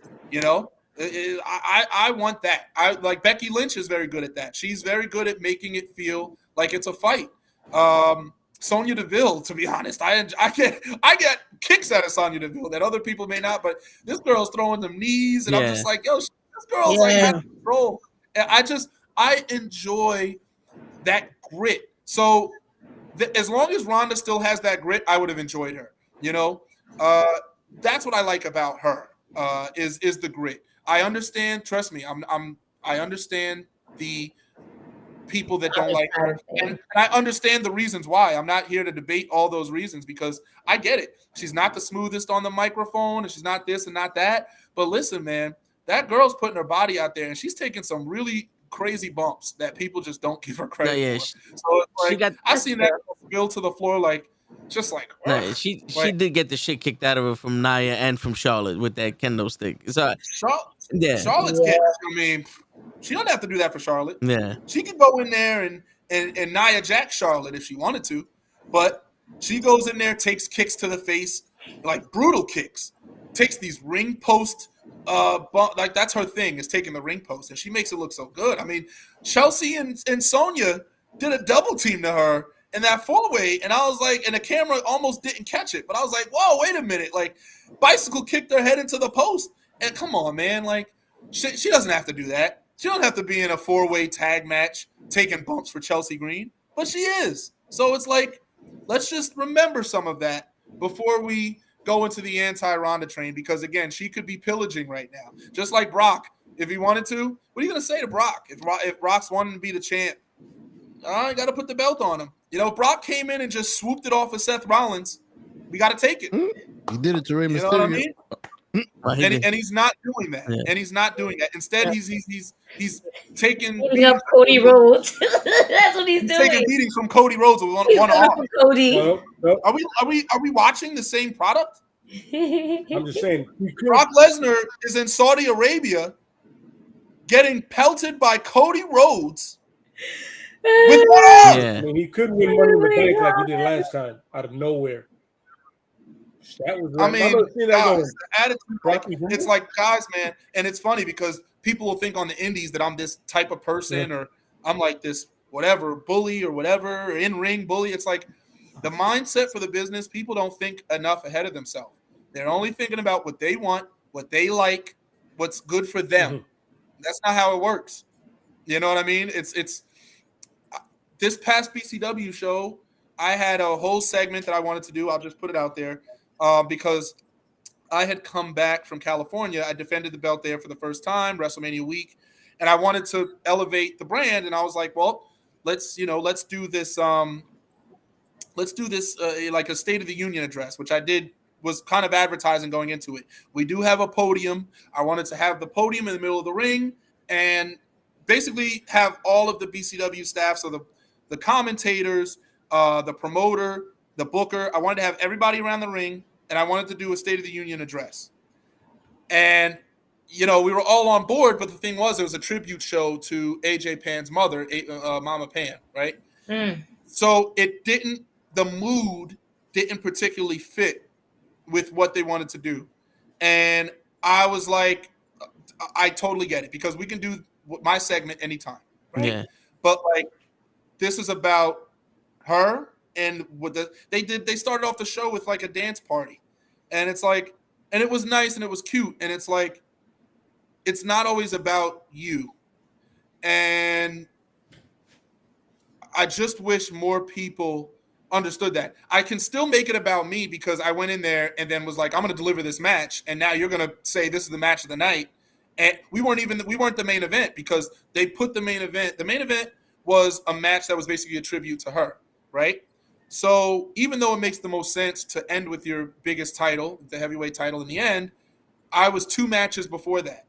And still, it was like, let's go out there, kill it. Let's make people remember. And I'll have my own segment on the show that doesn't take away from Mama Pan. So I just wish more people, I just wish more people understood that it's you have a role to play. And you can play that role really well. You know what I mean? Ric Flair wasn't the last match at Wrestle War, but him and Steamboat was a match that everybody remembered. Yeah. Yeah. I mean, you have control over what you have control over, and you don't have control over what you don't have control over. And you don't politic it. Hey, Vince, I should be last. Like, hey, Tony, I should be last. Man, go out there, deliver those 5 minutes, and make them say, you know what, we got to give them 7 next time. Yeah. That's my mentality. And I don't know why people don't think like that. I do know why people don't think like that, actually, but it's way more than us, man. It's way more than us. The We Are Wrestling tournament, when I lost to Rob Killjoy, I mean, everybody's thinking I'm going to win this thing. A lot of people telling me I should have won this. I should be the champion. It was such a good match. I'd have put money on you. Oh, yeah. I'd have put money on you. Like, Darius Carter's winning this shit. Well, you should put money on me, because I am the bet. There you go. But I became the safe bet, not because I went around and politicked or slept around, but because I made myself the best at the craft. I made myself a homegrown talent. So now, we want to see Darius as our champ, even though we hate him. Even though I hate Darius Carter. Boo, Bailey. I hate Darius Carter. Bailey, shout out to Bailey, best women's wrestler in the world today. But this is what I'm talking about. It's more than just yourself. It's how do you make yourself relatable? And that tournament was to help Rob. And I love Rob. Rob's a great dude. And he's been a tag team guy, and he's kind of, had to go through this partner and that partner. Rob Killjoy is a tremendous talent that deserves all the attention that he gets. So if I was able to go out there and have that match with him, and to be that person that he needed to wrestle for people to really sink their teeth into it, that's the game. Yeah. You know what I mean? No, I hear that. And I believe I asked Ray this, so I asked someone off air, and when I figured out how the things work, I always wondered, like, why wouldn't y'all be like a team? I pictured it like a team game, like type thing. Like, let's go out there and how can we get everything to work and blah blah blah. And because it makes sense if everybody's working together, almost like a staff, like in the movie staff. If everybody's working together, we can make this shit look phenomenal. Like, how can you be selfish in that environment? Because if you don't look good, like if the person you're with don't look good, or the show isn't good, like how do you expect to look good? Like, do you want to be the shiniest thing in the garbage pile, or do you want to be, jewelry on the shelf? You know what I'm saying? Like, that's how I always thought. And it sucks because a lot of people don't think like that, though. Yeah, they don't understand how easier this business could be. A lot of times it's egos in it as well. Darius could definitely agree with that one. Ego. So, I would say it's pride, ego, and greed that does it to everybody. You want to have more than the next person. You want to be on top of the next person instead of just, dude, if we both go out there and kill it, no matter where they book us, we money. Yeah. No matter where they book us, we're the match of the night. And I mean, everybody else got to get better. That's when they started doing the NXT before the main pay-per-views. I know they were watching NXT like, shit. Okay, that was really good. How do we get to them? They killed it. You know what I'm saying? Do I want to be the top guy everywhere I wrestle? Yeah. Absolutely. Yep. Absolutely, I want to be number one, but number two, whatever the kid situation is. I've already said that. But I understand when, guess what? I need you to open the show. Guess what? I need you to go before intermission. Because there's a reason they're putting me there. There's a reason that they say, Darius, I need you as the first match after intermission, which is historically one of the most difficult parts on the card. For me, I'm opening the second half. So I have to reinvest people again. I take pride in that because that's what you're saying is you trust me to get people back there. Catalyst Wrestling, you wouldn't believe how many times they'll tell me, hey, Darius, we want you to go out there and do a 3-minute promo. And then they're like, oh, you know what? Can you go a little longer? Because we have a mic issue. We have sound issues. We have technical issues, something we need to cover up. Okay. And I can go out there for 7-8 minutes and entertain and do what I'm supposed to do with a casual crowd that has never seen wrestling before in their life. Sometimes he's done it. These are people that they're going to Chilo's, they're drinking, eating tacos. Maybe Julia Stiles is in the back somewhere because she was at the show a few ago. And it's like... I was sold at tacos. All right. Totally sold that taco. All right now. It's Brooklyn, July 8th. Oh. But anyway. Ray wants you to settle this. That's what I'm talking about. Mr. Darius Carter, Ray wants you to settle this question that we have. Oh, no. Is it pronounced Brooklyn or the Brooklyn? Why would there be a the? Thank you. You see, like, thank you. Everyone was taught wrong. The is silent. Apparently. The is silent? The is silent. No. Why isn't it written? Because he's stupid. No, because people just do it wrong. And because it's like the Bronx, the Brooklyn. You were doing so good. I mean, you were doing so good, and then you went here. No, I'm just saying. Why? Listen, it's documented somewhere. If you bang it. No. Yeah. No. Darius, we apologize for our two co-hosts right here. We apologize. First I just want to make a point that look at he said it's. I like how he's trying to defend himself. He's like it's documented somewhere. Where? You gotta bing it. You know, it's in encyclopedias. Oh. In encyclopedias? Yes. It's. You think I haven't read or am familiar with most encyclopedias? Most American encyclopedias on earth. Yeah, but you're reading the Webster's encycloses. You gotta read the Jorge's encyclopedias. Sir, what? Yes, Sir, he's older than Webster. Sir, I'm telling you. No. Just like they stole the light bulb. Edison stole the light bulb from Tesla. Listen, stole the dictionary you got dropped on your head a couple times. Music silence. I'm pretty sure that your brother can attest to this. We're going to find out. Sir, it is not called the Brooklyn. It is just called Brooklyn. Hey, listen. We're not doing this. Again, because I work in business and you have to be devil's advocate because trust me, in the marketing, you got to work with a ton of people that you don't want to work with, but they're good at their job. Okay. If you can provide me proof of the Brooklyn I can work with you. Okay. I can. But I need proof, and I don't need you taking a pen, writing it on a piece of paper, the Brooklyn, and you try or type it up on Microsoft Word. 1-800 in the back. That's full of shit. Now you got too many stipulations here. Because I was. Now there's too many stipulations. Going and getting the truth is a stipulation. That whole intelligent shit, that was just the promo I cut for you. Okay, that wasn't gonna happen here. Oh, okay. Yeah, great promo. 5 stars. Dave Meltzer. Thank you. Next. I appreciate that.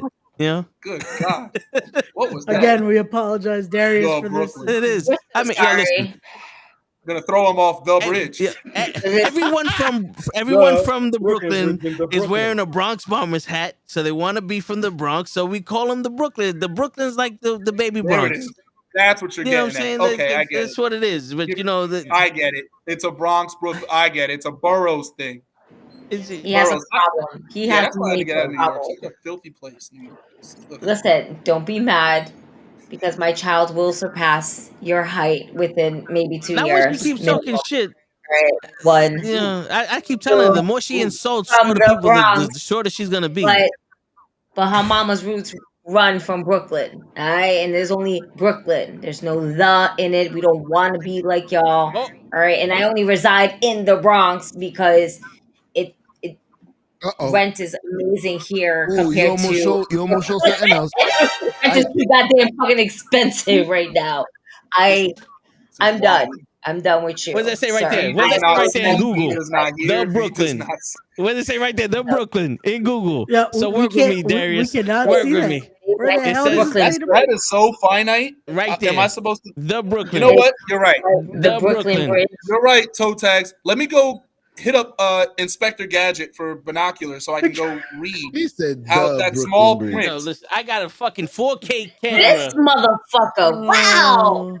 Wow. This is why we can't have anybody here. Brooklyn. So GG. Right there. Fuck you, mama. That's a place. Okay. Work with me. The Brooklyn. That's the name of an establishment. That's not the Yeah, name that's of not the it's borough. That's not the name name of of the borough. That is It's not the name of the There's borough. an address under it, so that's a There's whole an address, right? Atlantic Avenue, girl. Shit. We Hold go on, wait, to the Barclays time out. on Come on. Atlantic Avenue. Is that where we're going?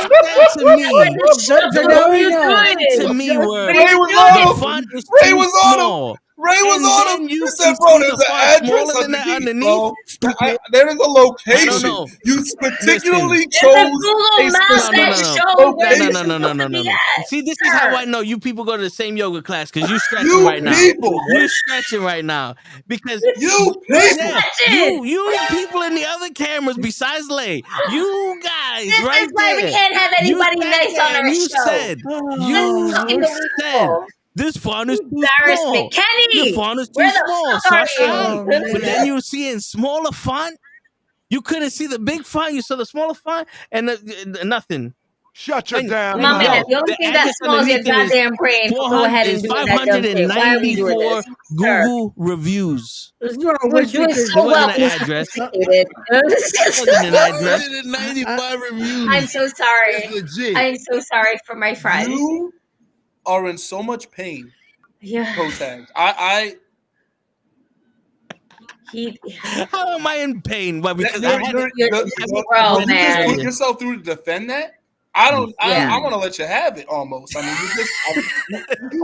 you dragged yourself through coal. You put yourself in a saw trap just to defend that. If you got to go that far to defend it, there's plenty of I hills was in I've a died whole on. car ride with him as he was defending this for a solid 30-something Yes. minutes, There's and a whole 5-minute all video. the assholes around me, including Lay, that little fucker in the corner down there, kept calling it the Brooklyn. The asshole next to me, Jose, kept calling it the Brooklyn. And I can't kill the fucking driver because the driver is tow, and I was never going to get to fucking Brooklyn if I wouldn't kill that asshole for saying, Listen, we was going over the you see how you Brooklyn got me? Bridge Why you got me to like the this? I Brooklyn was so we doing could watch the well. Battle Club Pro Sir. event.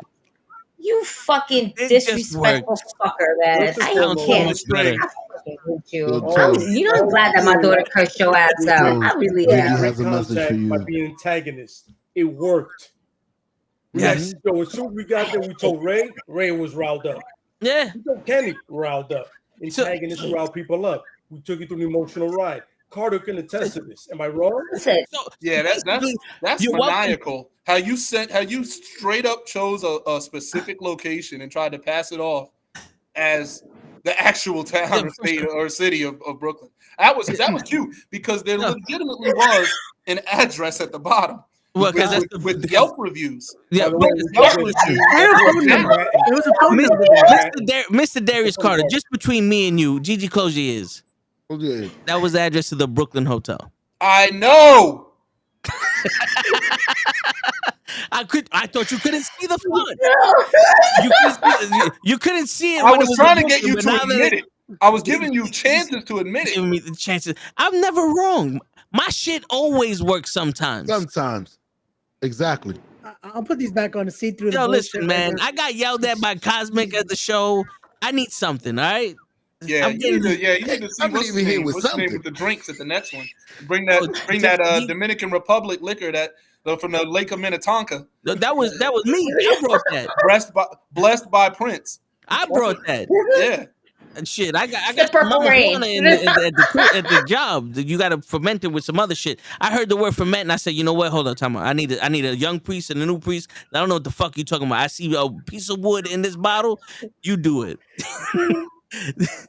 I don't drink, so I don't know what the fuck this is. I just see wood, and it's supposed to be liquor. Mama want what? No, he's talking about the name is Mama Juana. That's what they call her. I was gonna say shit.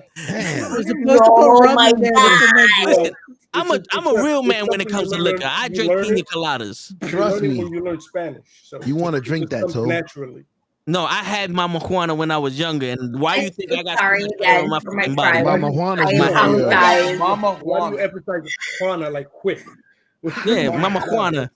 Mama Juana. Hey, so what's your favorite type of wrestling match? Mama Juana. We were getting so close, like it was going good. We made it. I like to think that Bobby the Brain Heenan, modeled his shit, after me. You know what I'm saying? He went into the future. He saw me. He said, "This is a fucking guy right here," and then he became me. You know what I'm saying? It's true. Yeah, that's bold, brother. Listen, man. If there's anything that I am, it's bold. All right.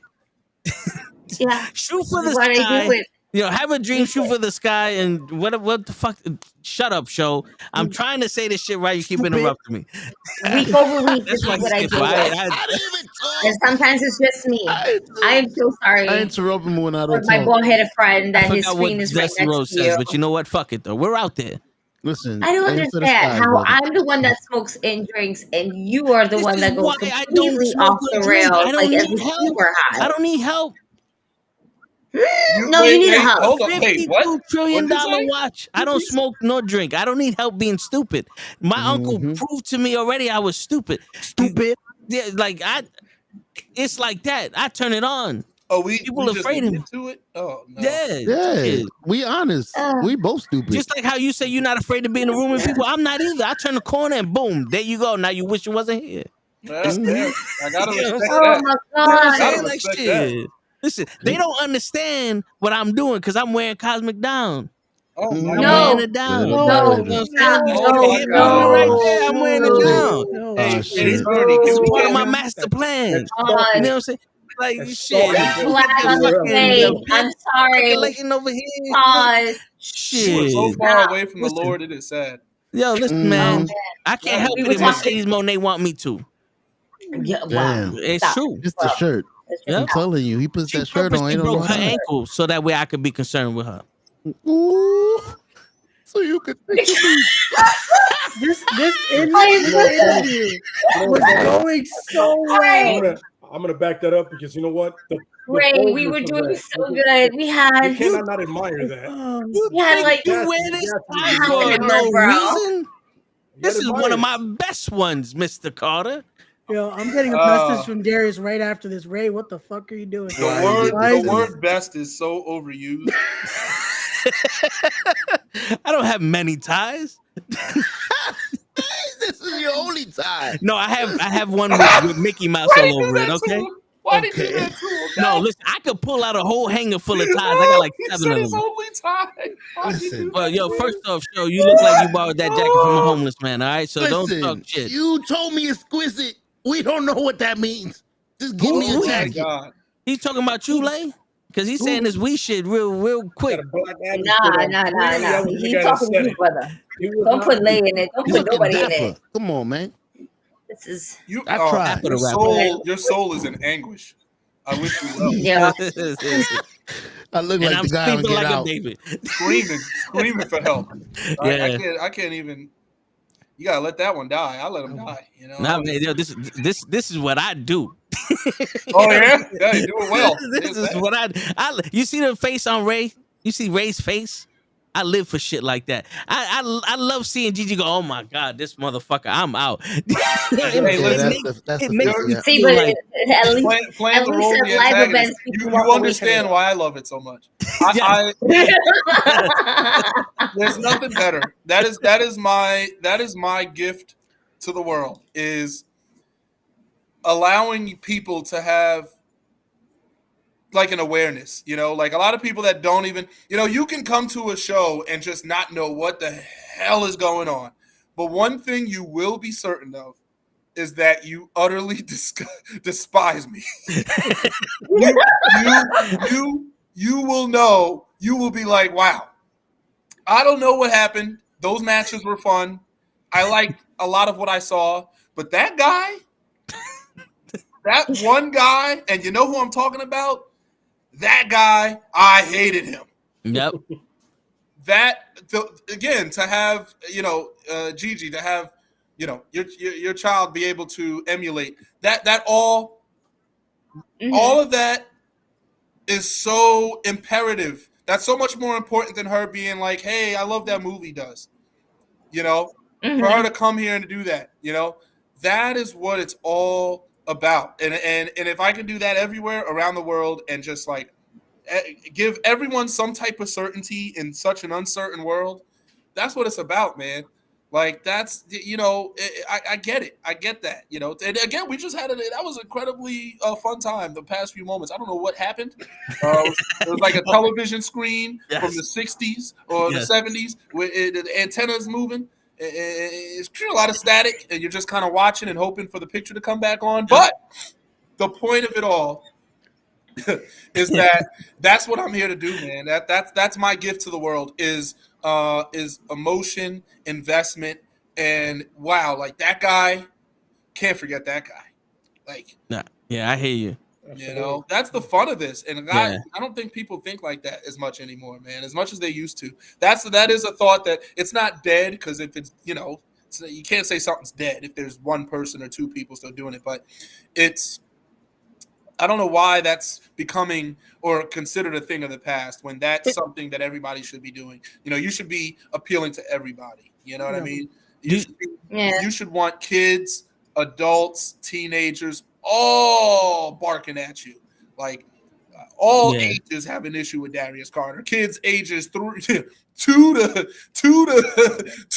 56, 2 to 72 have a problem with it. Yeah. I got beef with all of them.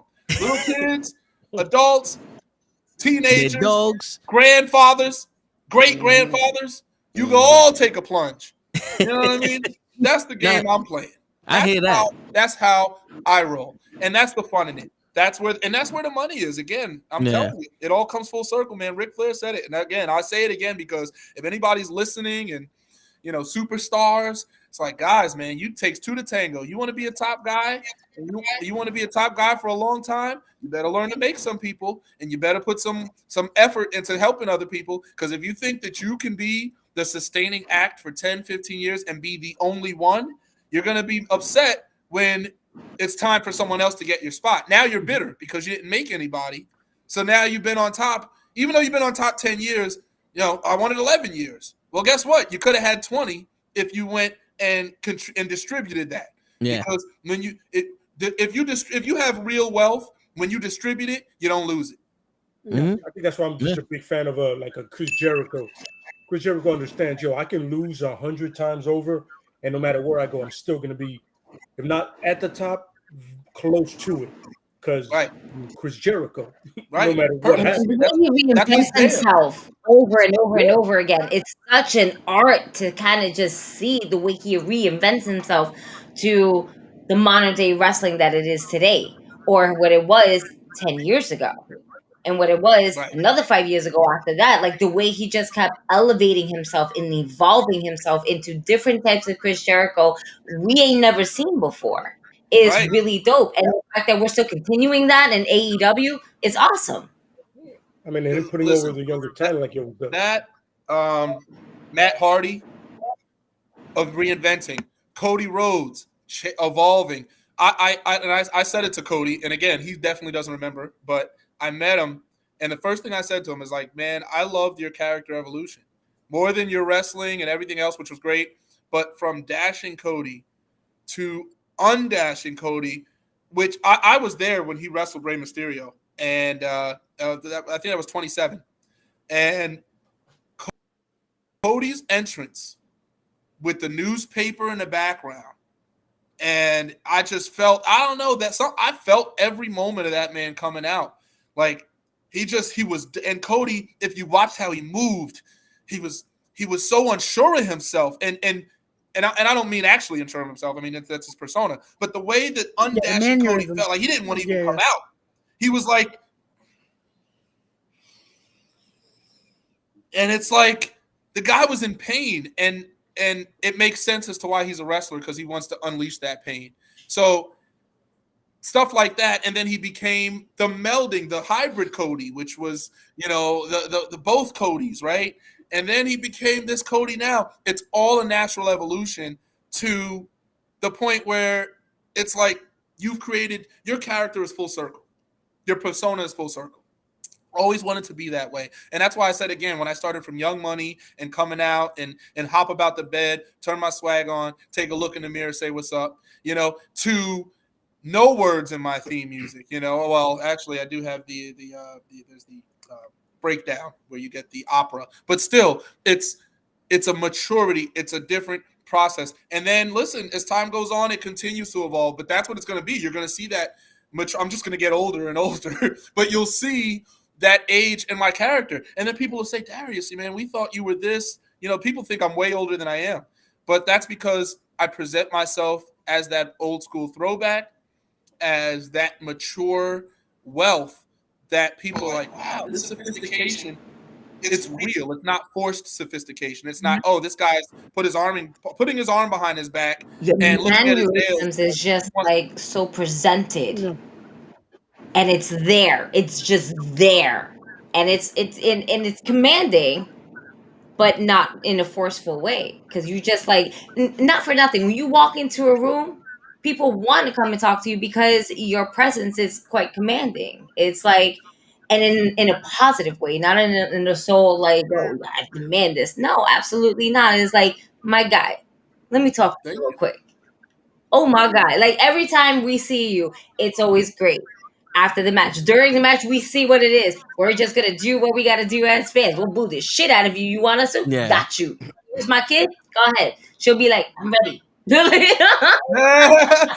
if you don't boo me, he knows it. I'll work to make you boo me. That's my thing too, is I never assume that I'm the most over guy in the room, right? Right. So even if I walk out, I don't care if it's Battle Club, same location every single time, I'm on the mindset that somebody new is there, that new people are there. So I'm never like, oh, I know I'm going to go out and get booed. Obviously, I know I'm going to get booed, but I'm always working for it. I'm always working for the heat. I'm not just assuming that you're going to give it to me, because that's not fair.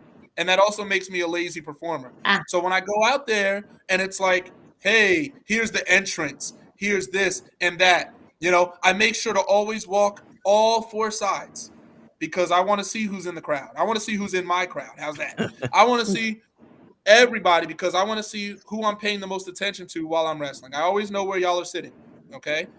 This is what I'm talking about. It makes the performance easier. It makes the matches easier. It makes everything easier, which is what you want when you go out there, because you got to remember stuff. You got to be in this position, that position. You want to make it as seamless for yourself as possible. So if I know where people are sitting and who's going to react to what, Maybe I throw the opponent out there to your side. Maybe it's all working. And that's the difference between a wrestler and a worker. A wrestler, there's a million wrestlers today, and there are not enough workers. Not enough workers that can go to a Chilo's outdoors in a casual crowd and make them really pay attention. Because it's very easy for those guys to be on their phone, and you can't blame them because they're casuals. Yeah. But if you're able to catch those people, and I look to them, oh my, this guy. Who's this guy? Nice coat. But the guy under it, not for it. Oh, but look, he's got the DC, he's got the lettering on the side, he's got on his boots. This guy's old school. Oh, he's got the high-waisted trunks. Oh, he's good. Oh, wow. Okay. The guy's in shape too. Wow. Wow, the guy can move. Wow, I didn't think he could do a drop kick. Wait a minute. All these preconceived notions people have, I'm adjusting it as the match goes on. Yeah. You know what I'm saying? So you don't get all of me when I make my entrance. Sure, you have, all right, now you have a base of who I am, but you don't know yet. You don't know what I can do yet. And then when it unfolds in the ring, oh my God, he stepped on his arm. Oh my, this guy's brutal. This guy's merciless. And he's sophisticated? Wait a minute. Something's up here. Oh my God. Oh, what? That's your mom. It's a continual stepping process. It creates that intrigue. Like now it's like, that's it. They're engaged now. Now they want more. Right. Even if you know me, as you all do and will continue to do, I still am giving you something to sink your teeth into every time. And it's not letting you be comfortable. You can't be comfortable in who I am because I'm presenting something different to you every time I walk out of the curtain. Even though it's the same, it's that persona. It depends on who I'm facing. It depends if there's a championship on the line. Depends where I am. There's a different variable every time you go out to the ring. And if you can remember that, those are the guys that shine no matter what. Those are the guys, again, like the Randy Ortons, where it's like this guy's been wrestled in WrestleMania, and he's, the biggest crowds ever, and he's still so finite with detail that he doesn't lose that. The moment you lose that, you get comfortable. Again, there's holes in your game. Yeah. And the people that I came up with, the people that I came up watching, they don't have holes in their game like that. Ric Flair, William Regal, they don't have that. So if I can keep doing that and keep people engaged and now young fans, kids alike, I had a kid try to dress up as me for Halloween like years back.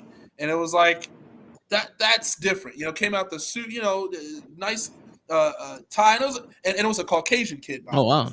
So it's like, so hello, there's appeal. There's appeal. The appeal is real. If you want it, go get it. And I wish, again, I just hope more people think like that. I hope people try to make the business better and not just themselves better in the business. Yeah. Because there's so much room to grow. There's so much room for Carter and everything that I represent to continually grow. As the world changes and evolves, my persona is very much based in the real world. As a guy that's making money, as a guy that's well off, well heeled, and in tune with society. Again, it's like that 1970s, 80s, but it's so recent, it's so current. You feel like you work for a Darius Carter, or you feel like your boss works for a Darius Carter. Like you feel like a Darius Carter is that guy you don't ever really get to see, and you're glad you don't, but you know that he's pulling strings. Yeah. That's what I always wanted to give to people. It's like, wow, this guy, I know something like that, or I know someone that's a third, like a sixth of that, and I hate him. You know what I mean? So it's very real, very tangible. That's the whole point. So let me ask you a question. As fans of you, when we go to see you, would you prefer us to boo or to cheer? What do you think? I think boo, but yes. Stupid. What's wrong with you? Well, we already saw what's wrong with me. Couldn't believe that was a question. But no. But listen, here's the thing. If you want to, I'm not telling you what to do. The whole point is, if you try and cheer me, I am going to make you boo me. I'm going to work to convert that, right? I welcome challenges. I welcome monkey wrenches. Again, like Logan Paul's in Money in the Bank. I welcome challenges. Listen, there are people, that's the thing too, is like, as I've been on the scene and stuff, there are people that will cheer because they're like, nah, man, like, I hate this guy, but he's good. There it is. And it's like, okay, good. I love that. But I'm going to work you and still make you dislike me. Even if it's in those moments, maybe you're cheering and then, oh, I do a moment. You're like, oh, you boo me in that moment. You catch yourself booing. You're like, oh, wait a minute. I want to cheer him. I meant to cheer him, but I booed him in that moment. Again, when you're doing like Janai, like when I took her toe and twisted it like that, I mean, you can try and cheer that, but then it's like, yeah, but we really like Janai. Yeah, it's that despicable moment that's like, yeah, we can't cheer this. Like, I wish I was the one screaming, don't do that. You don't do that to Janai. What's wrong with you? It creates that emotion. And Darius has done it. I've been that. Yeah. I remember the days of the Crusade. I wore that mask. Again, just enjoying what they've done.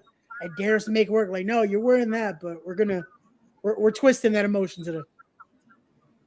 That's what it's about. And again, I would come over, put the hand on the face. Okay, acknowledge, but still, ultimately, I'm going to do something somewhere that's going to make you boo me. And as long as I get that, that's what I need. You can't make people always do something, right? I can't grab you by the neck and say, boo me. That's not how that works. And I don't want to do it that way. I'm not interested in that. I'm interested in, okay, you know what? This crowd, and listen, the match changes for me if people are all cheering. Now, I'm going to do less, and I'm not going to give you, and I don't mean less in terms of like effort. I mean in terms of like moves and stuff. We're going to do cheering for you're not going to get. Go fuck yourself. Yeah. There it is. You want that? How about I put my foot on the back? How about I dig my heel into their ear? Yeah. How about I do something like that? And you're like, oh, like I really want to like you. You won't let me like you. And that's it. Ric Flair, again, when he was first coming up, like when he was doing that, you wanted to like the guy, but then he was beating up your favorites and and it's like, why, Rick? Why won't you let me like you? And like for me, again, because it's on my own thing, right? But I'm just saying because I drew from that. It's like we love to hate you, but we hate to love you at the same time. That is the game. I mean, that's it. Mm-hmm. You are invested in your hate of me. That is the point. You again love to hate me, hate to hate me, but feel those emotions. Feel that and embrace that. That's what I want. That's all I ask from people at the shows. And to get them to do that, I have to perform.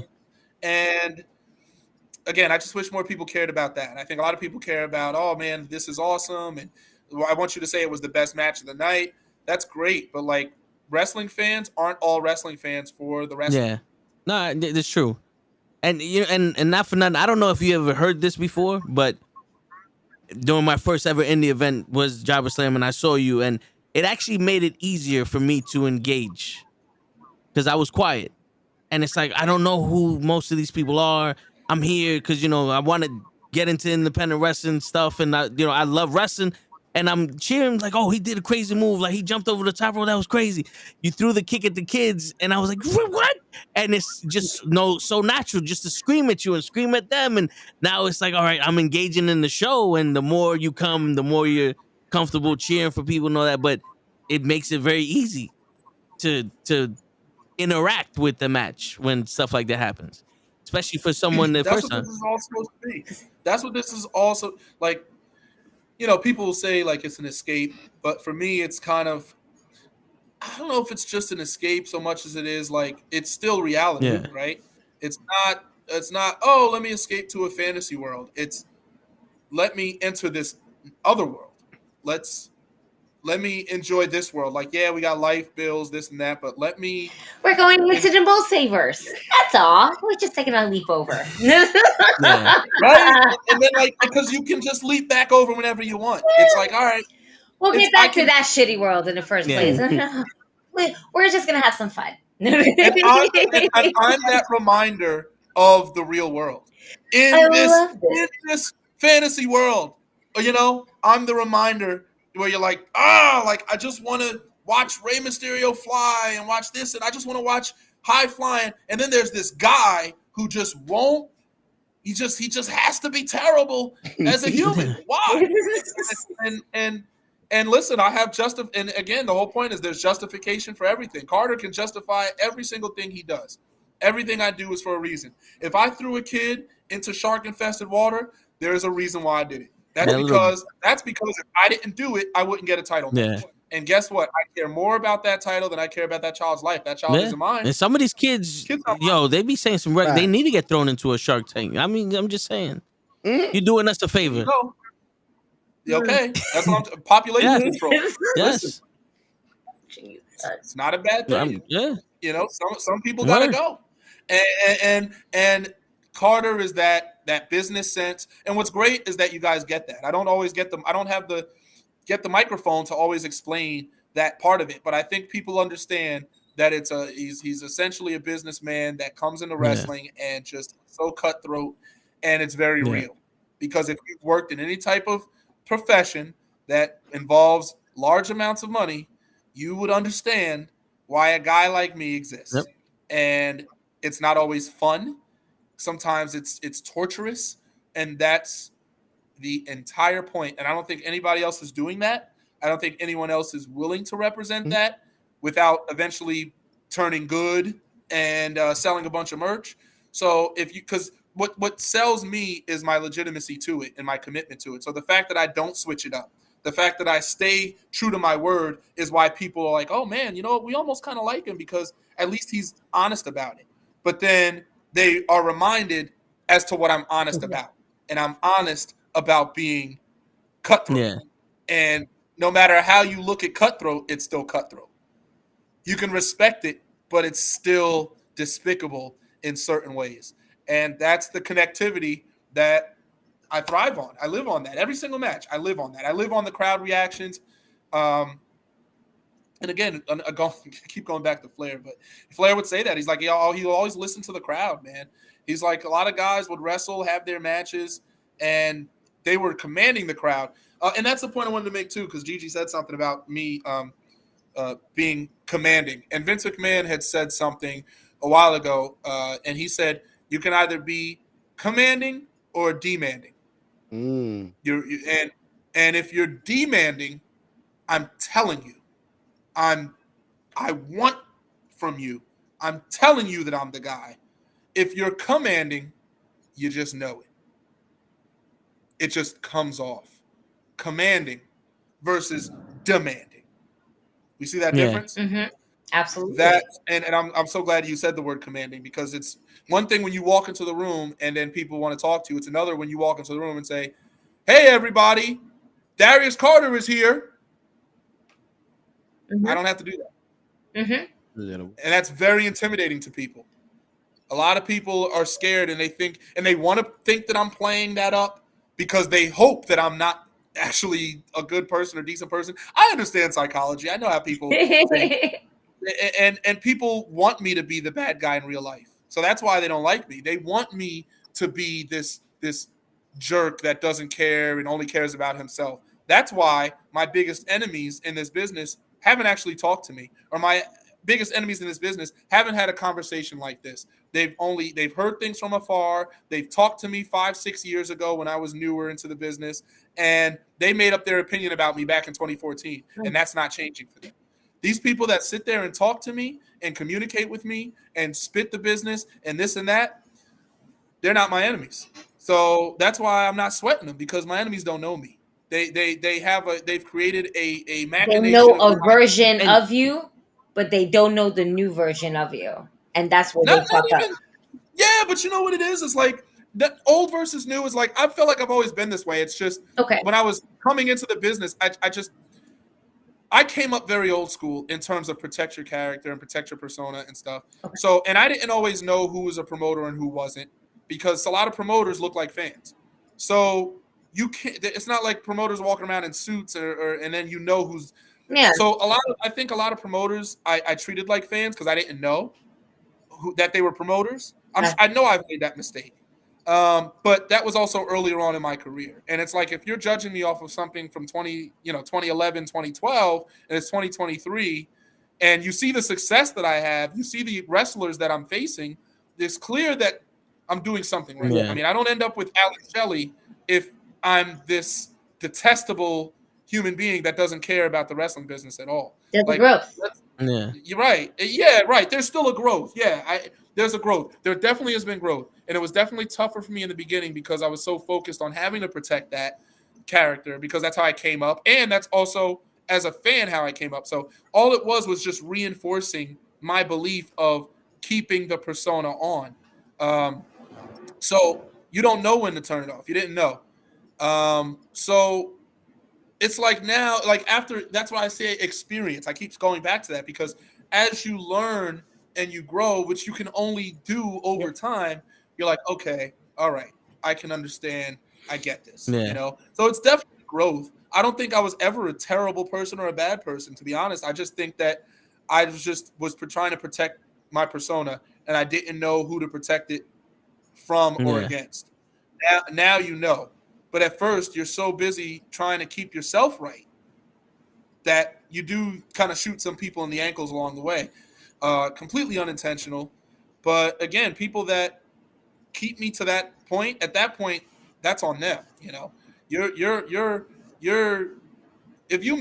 if I met Toe Tags in 2015 and I kept the same opinion of him now without having spoken to him, that's not fair. You know, you have to give people some sort of an opening to see if they're that person. People grow. So, you know, I get how some people felt. I don't get how people feel today. Like, if you feel that way today, then that's on you. I can understand how people would have felt 7-8 years ago. But I mean, when I first saw you, in my head I was like, I want you on the podcast. But then I was like, because I didn't know outside of the character. So I was like, would he want to come on this show? Like, was his vibe the same vibe as us? Because, you know, like, your character was very serious. So we never met you in person. So just based off the character, it's like, would he think that we're not like up to his level? You know, like stuff like that. Right. And then we got to meet you. And we're talking, and I was like, no, this fucking guy fits right in. Surprise the shit out of me. It's like, this guy we're going right at it. It's like, nah, of course, he's perfect. But, you know. But you should feel that way, though. Like, there's nothing wrong with apprehension. I am fine with, I don't want people to run up and particularly feel welcomed to me because I am presenting something. But I do want people to watch and from afar or look and say, okay, I think that there's something there. Like, I do want you to think. It's not particularly like, hey, I'm everybody's friend, because I'm not everyone's friend. But I do like, and I hope I'm saying this in the right way. Like, I want to be approachable, but I also want it to be, I do like that. Oh, should he? Should I? Shouldn't I? I like that. I like that play. I'm doing my job right. I like that. The curiosity. Don't be too comfortable around me. Yeah, I'm doing my job right. Yeah. Right. I like the seesaw. Seesaws are great. Oh yeah.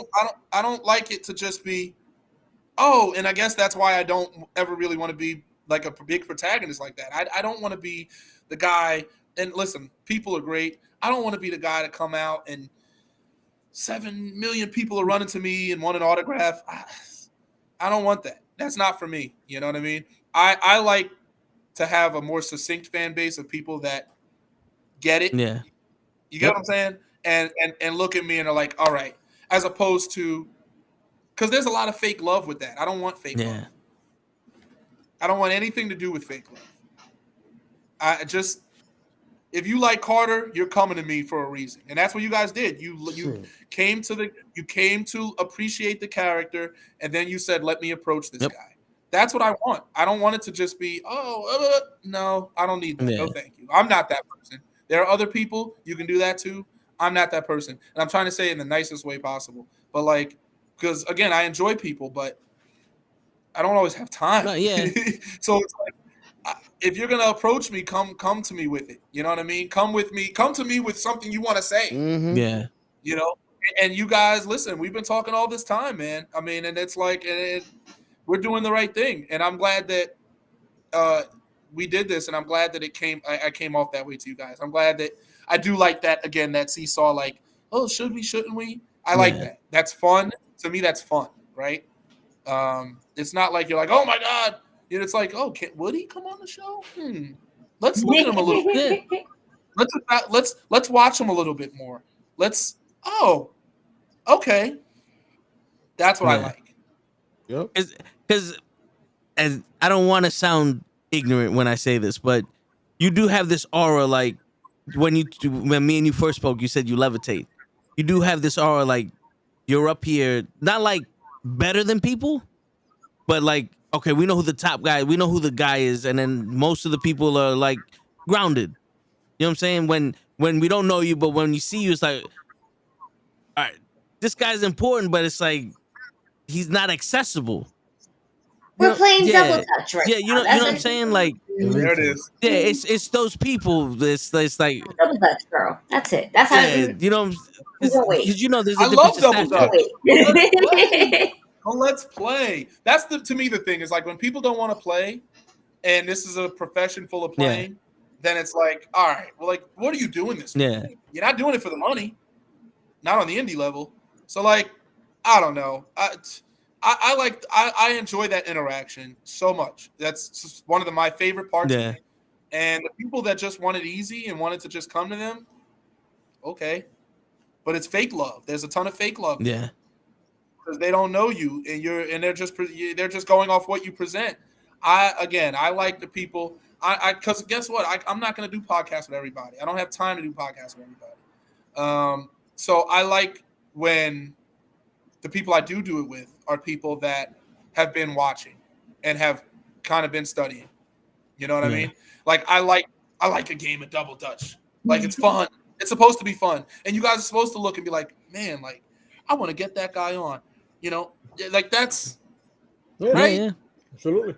That's exactly how we and again, I know it's a little murky waters. I guess we're getting into murky waters, but to me, that's where the uniqueness comes from it. And again, I want to make you feel like something nobody else is making you feel like. And if I'm walking into the room and people are thinking I'm the top guy and I'm not saying it, I am doing something right.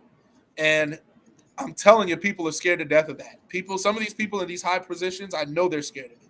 And they might think, oh, he doesn't think his stuff stinks and this and that. It's like, you don't even know me. You don't know.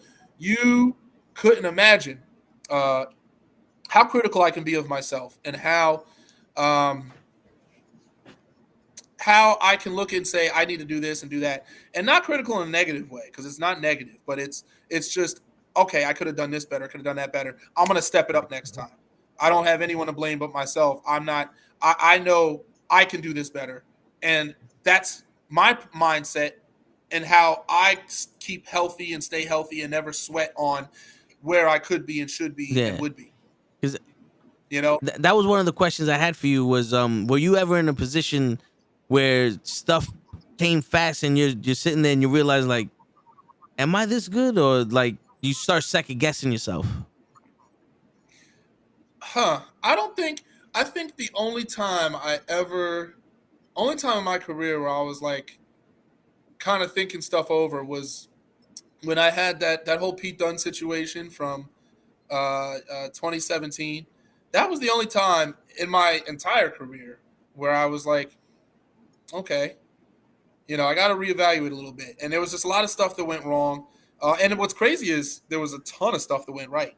Like Pete and I had a crazy good match that people completely forgot about or completely threw aside because of the incident where he got cut open. Which, long story short, was I had the belt, and my mistake was I should have used the WWE UK Championship because it was the beautiful title and it was put together. But I used the Tier 1 title and I hit him with it, and it wrapped around his head, and it cut him. And what's funny is the same thing happened to Finn Balor when he was, I think when he won the ladder match, he won the Intercontinental Championship, and it cut his head. And I was like, that's the same thing that happened. It wrapped around, cut him. And I was looking at him, and I was like, and I saw him on the mat, and I'm like, oh God. I was like, my career's over. I'm done. And we finished the match, and he was really cool, which is all that mattered. Like, he was the thing that reassured me. He was like, don't say anything to anybody, just let it die. And that's what we did. We went to go find him at the hospital. He was gone, so he was never. I don't think he ever went to the hospital. I think. He, being a Brit, he probably patched himself up in a car and just went home. We went to the two closest hospitals. Like, there's no way he wouldn't have gone to those two closest hospitals. Like, how far are you going? He just must have hopped in the car. But that was the only time where I was like, oh man, like I saw it. Like, in that moment, I was like, I'm done. I was like, I'm not gonna wrestle. I don't think I'm wrestling again. Not because I don't want to wrestle again, but because nobody's gonna want to use me. And and I'm not talking about the edge with the chair. That was the ladder. I'm talking about when Finn. I don't remember which WrestleMania it was, but I remember he grabbed the belt from, and it literally cut him the same way. I'll research it, but that was the only moment. Other than that, but that was because of a freak circumstance. You know what I mean? It wasn't because of, oh man, like this match or that match. Because I always know in every match that I'm giving it everything I can, whether it's the opponent is great or not great. Like, the opponent I can literally be wrestling a turd, and I will make that as presentable as possible. And I'm not going to blame myself if it doesn't go, or I won't beat myself up too much. I can see it now. Darius Carter versus Mr. Hanky. Well. There goes a little piece of turd right there. Gotta lay down for Hanky. Yeah, gotta lay down for Oh boy, I thought Hanky was the towel. Was it Hanky? No, Mr. Hanky isn't. I think Mr. Hanky was the poo. Mr. Towley was the one that got high all the time from South Park. But yeah. Oh yeah, but there's the poo. Yeah. Okay, you're right. There you go. I'm right too. We're both right. But either way, like. That to me, yes, the Christmas poo. The Christmas poo. But sorry. Either way, like, the whole point of it is Towley is the towel. All right, whatever. Sorry, I just like episode. You know what they were talking about. Not bad. You knew what I was talking about. You knew it. We're moving. We move forward. But you would still sell the shit out of it, no matter what. Right, whatever. Let's say a broomstick. All right, like, either way, like. I know I know what my job is, and I'm going to commit myself to it. So I can be on myself and say, man, like, and nobody knows that. And that's not something I just go out and say, because you show a little bit of weakness and people step all over you, right? So at the end of the day, I know my game, and that's why I'm so sharp, is because I am on top of myself like nobody's business. I don't need to have somebody coming down on me because I'm on top of myself. Yeah. So, that's it. So, have you ever had a fear of success when you were younger? Like, when you first started, were you afraid to, like... No, and that's a good question. And that's a very fair question. And maybe it would be a little more humbling if I said I was afraid of success. But no, because I always felt like if I was going to have success, that I would be ready for it. I always felt like if I was given something, then I deserved it. I never felt like I would get something that I didn't deserve. I've never felt like you're going to give me something that I didn't work for, because I'm always working. Like, every aspect of my life is working. Like, I'm always working. Like, I work 10-hour days and I blow through them. And it's like, people look at me and are like, how do you do this? How do you work a 9-hour day and then go to a wrestling show in Brooklyn and then go out afterwards and then wake up early the next day and do whatever you do in life? And that's just the way that I'm wired. Again, it's like, and I keep going back to Flair, but when they talk about Flair and what Flair did, man, Flair would, he would wrestle, he'd travel, he would hit the hotel, he would drink, and then he would go to sleep, if even that, maybe get a couple hours, come back, go to the gym, he'd go to the gym that's in the hotel, travel again. It's just part of your life. And when you are about it and when you care about it, you're not worried about time, because you've got it on lock. And that's how I look at it. I can do a 10-hour work shift, what have you, Then I'll shoot over to Brooklyn in traffic, whatever, get to the venue, do my match, hang out afterwards, get home by, let's say, 2 a.m, whatever it is, do what I got to do, wake up the next morning and have my breakfast and go back to my life. I can do that. And it looks a little crazy to people. My schedule looks absolutely ridiculous to people. But that's how I've lived for the last, well over a decade. I've been since I was 18, 16. So really it's like almost 2 decades. So it's like, it's just how I'm wired. It's me. And I like to be busy. I like to be moving. I like to be accomplished. I like to feel like I'm doing something. Every single day of my life, I'm doing something. I never feel like I'm stagnant. I never feel like whether it's in the workplace or outside of the workplace, I always feel like I'm bettering myself or getting something done. So I've never felt like, oh man, here's a success that I don't deserve or I'm not ready for. Because if I got it, I'm ready for it. So now I need to make sure, maybe if anything, that makes you step it up. If anything, a lot of people get a trophy and they relax. I get a trophy and I'm like, next gear, let's go. I need another one. I need a bigger one. Yeah, and there's a lot of people that don't have that mindset anymore. They just feel like they woke up, so I deserve all this stuff. Yeah. I don't. When I debut at a promotion, I'm not. Oh man, I deserve the title. All right, I could look in the locker room and say I'm the best in the locker room, but that doesn't mean I particularly deserve the title because maybe I'm not what that crowd needs or this crowd, or maybe you have a storyline that needs to get over first. My job is, all right, let me fit in first. Let me find my place. And whatever I need to have, I'll have it. I'll get there.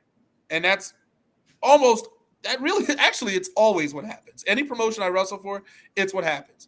Warriors of Wrestling, I got there at the end of 2014, and I didn't get the heavyweight championship until 2019.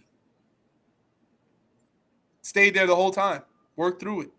I could have been the best there for 6 years, didn't matter. I still didn't have the title. It wasn't my time. Then I got it. Now I've won the title more than anybody else 4 times. That company has been that company's been around Warriors for 16 years consecutively. They've never taken a month off, never stopped. They may not be the biggest promotion in New York, but they're the most consistent. They're always there. They always draw crowds. Staten Island, Brooklyn. I am now their guy. I've broken records. I've won the championship more. I've had more heavyweight title defenses than anyone in company history. I've done a lot of things because I went out and earned it. Like, I love making history. I love being the guy that, who did this? This guy did it. That's my reward. That's my own little selfish reward, is breaking records, right? So I love that. I'm a big records guy. I'm a big numbers guy because that's my history. So I can be gone tomorrow and you can be like, well, this is what this guy did. Catalyst Wrestling, 486 days, which technically, really, Colby had a little bit longer than me. But if you think about, and all due respect to Colby, but if you think about memorable reigns, who carried the company, who did that stuff the best, the workhorse behind it. And I take pride in that. I take pride in people going, Catalyst champ, Darius. People still think I'm the champ. Some people still think I'm the champ. They did the BRP 50, and they still thought I was the Catalyst champion. I'm like, and then I was and O'Shea's not at the next show, and I'm like, again, you look at the position you're in. Next show, the position I'm in, and that's the position I got myself in. Yeah, I mean, that's hard work. That's sweat. Yeah, that's like going to your job, and then they got like, not that they have your face on the wall, but it's like you're known for something. Mm-hmm. Yeah, I don't need to command. I don't need to demand respect because y'all know me already. Somebody know. If you wrestle at Warriors, you're gonna know who I am, whether you meet me or you hear about me. Reputation. That's what this has been about. And I would love to have you here all night. Like, we could do this shit all week if we had that. But I know it's about to be 12:30. Yeah, I still gotta watch Temptation Yeah, Island. seriously. But listen, we appreciate you staying on longer than normally we run. But like I said earlier, you're talking, I'm just listening. So like I me said, too. we could be here until 5 o'clock in the morning if you wanted to. We could, man. Thank you guys for having me. I didn't. I hope I didn't mean to talk over anyone. I know there was Oh, a absolutely No. not. Matter of fact, we're Listen. going to give you the big space so you Yeah. can go ahead or promote anything that you want to Yes. promote. Oh, Father, Mr. PWI 149. Yes, wrestling. That's it. Darius Richest DJ right. Carter, 15, as in 5, 10, 15, top 15 black professional wrestlers in the world today. I didn't make the list. Okay, so if you want to check out Darius Carter, Facebook, Instagram, Twitter /Mr. Darius Carter. Very easy. You see it spelled right there. Look me up. I have a lot of dates coming up. July 8th is going to be fantastic. I have 2 shows that day, Warriors of Wrestling, as well as Catalyst Wrestling. So again, check me out, Facebook, Instagram, Twitter /Mr. Darius Carter. Thank you so much for having me. And if you're looking for an antagonist, you're looking for someone to boo, someone to hate, or you're looking for somebody to care about, I am your man, and I don't have to say it again. Thank you very much. That's right. Yes. Thank